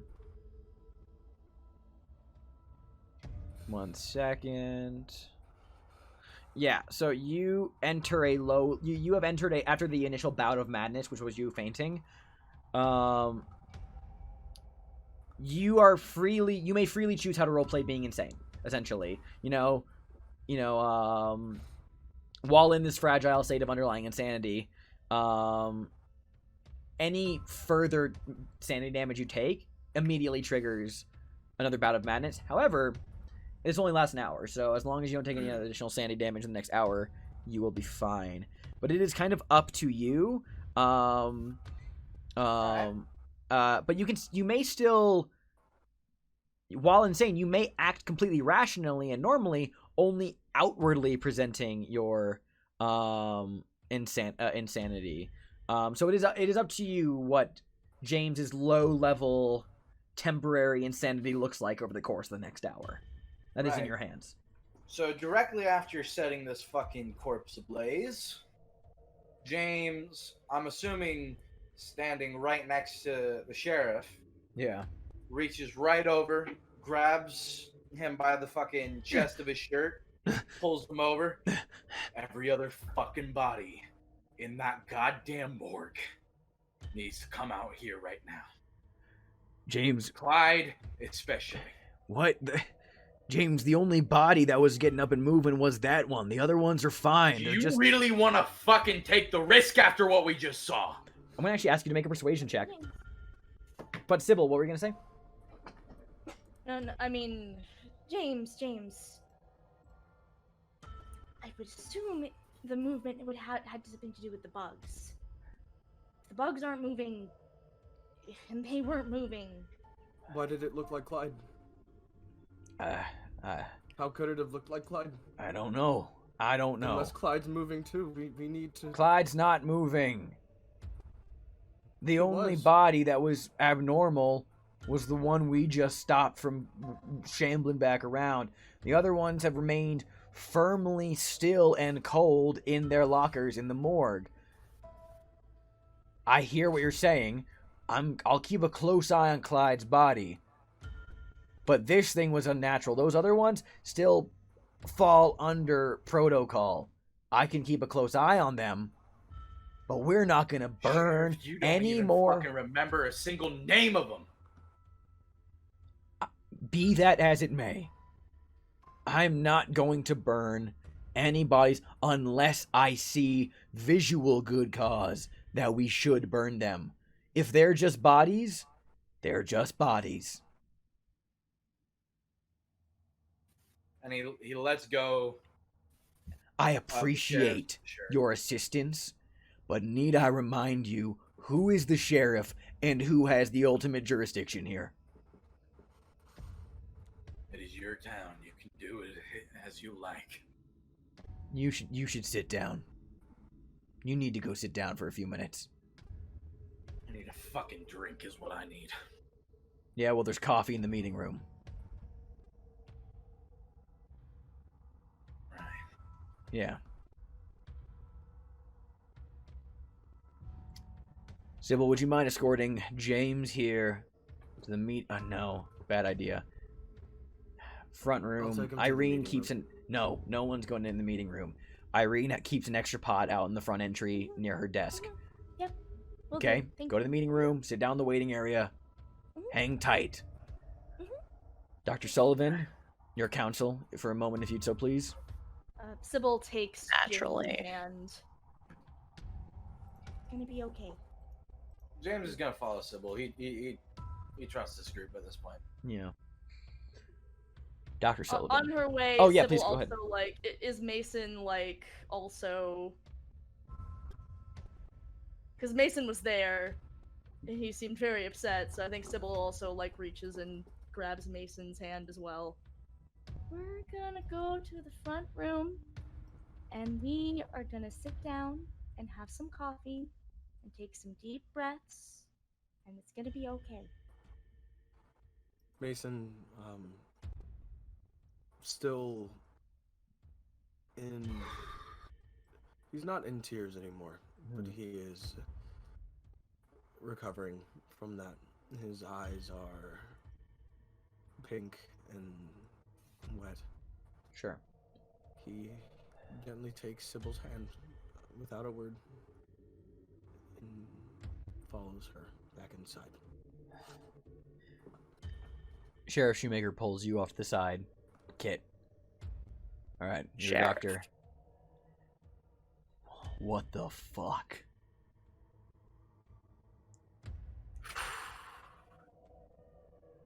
Kit sort of looks at the smoldering remains of the body. Sheriff, I'm not going to stand here and lie to you. I've seen a lot of things. I've seen a lot of terrible things. But that's not... Kit sort of like pauses and takes one of his hands and puts it in his pocket. It's not natural. You don't need me to tell you that. No. No, I do not. He kind of like shakes his head, lifts the Stetson from his hat, and rubs a hand over his head, which is now dappled with sweat. Puts the hat back on. A deputy and one of my clerks is dead because of this thing. But to my understanding, that body was the only loose end, aside from some gaps in our knowledge. Do you think I have any other reason to be concerned about the other bodies in the morgue? Well, that was the only body that was infested. From what we could tell, none of the others were infested in the same way. None of the others got up from their slabs. I don't believe that this would happen again, but Right. Kit sort of pauses and looks out over the horizon. I think maybe a controlled burn of that church wouldn't be the worst idea. Get rid of whatever it was that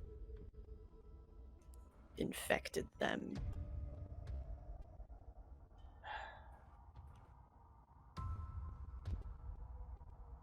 You ever spend much time out here in the southwest of America, Dr. Sullivan? No, sir. Let me tell you something that I've noticed. Ever since the age of outlaws faded into myth, civilization continued to move west. Old territories get ratified as states. Provinces become counties. Old stretches of ancient land become a site for some new construction. Better of the American dream and all that. There are places out here in the West that as time goes by, they don't change, they rot. It happens to every small town in this country, sooner or later. Santa Fe, we're not like that. But this feels like something necrotic is creeping into my city. And if helping it is to cut out the rotting flesh, you sure as hell bet that I'm gonna do what it takes for the longevity of my people. Yeah, we'll burn that place to the ground. Doctor, there's a shovel in that storage room. You're gonna help me bury this damn thing. Yeah? Kit nods. Good. You're a good man, Sheriff. I do what I have to. And he walks off into the desert. Don't we all? He walks off. You are going to help him. Back in the waiting room. Everyone else, I assume, is here. James, you begin to get a bit more level-headed. Rationality takes over again. And just you are able to calm yourself and center yourself. The temporary madness is gone. The whole time, the whole way there, he was breathing heavy. He was very tunnel vision the whole time. For sure. He was rubbing his hands together. He was just very lost in himself. Once he got to the actual like fucking coffee pot, he practically fucking took it and downed the majority of it himself before sitting down.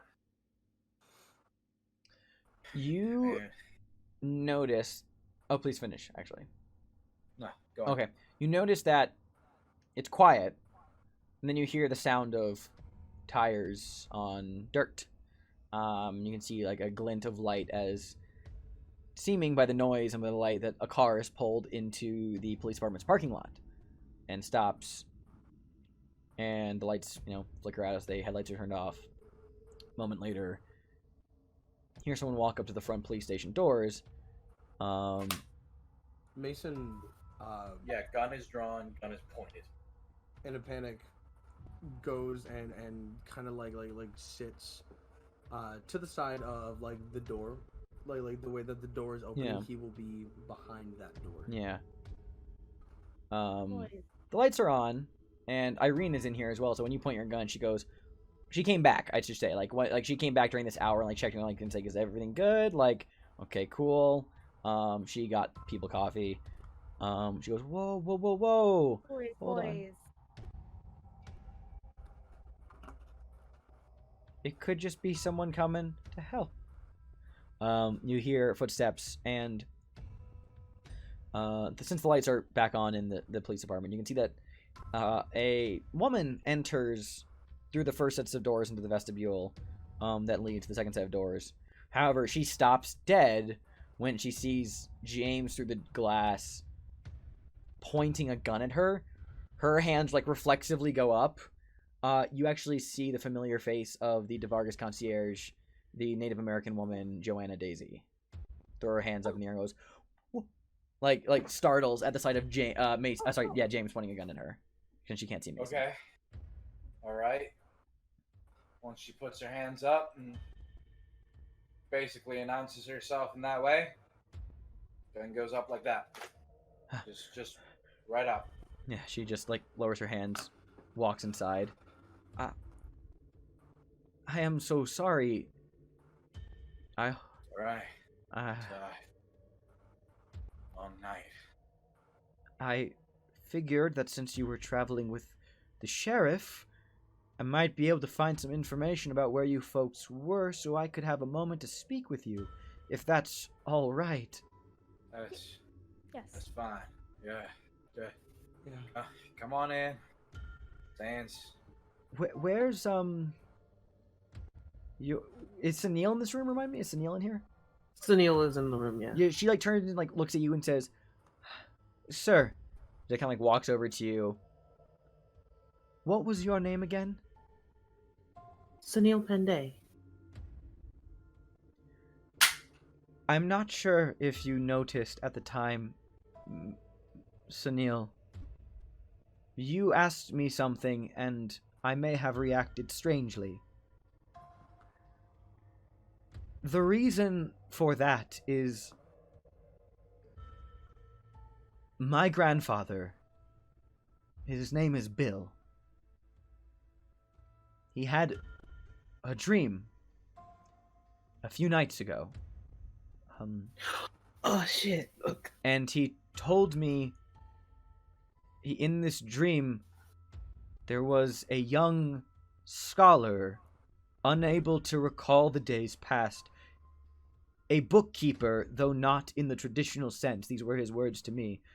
When you asked me for the number of days of your stay for your books, it made me think of what my grandfather Bill said. There was a question from my grandfather's dream that he told me should be asked to the scholar. 410, what did the backwards man say on the phone? And that's where we're going to end tonight's session.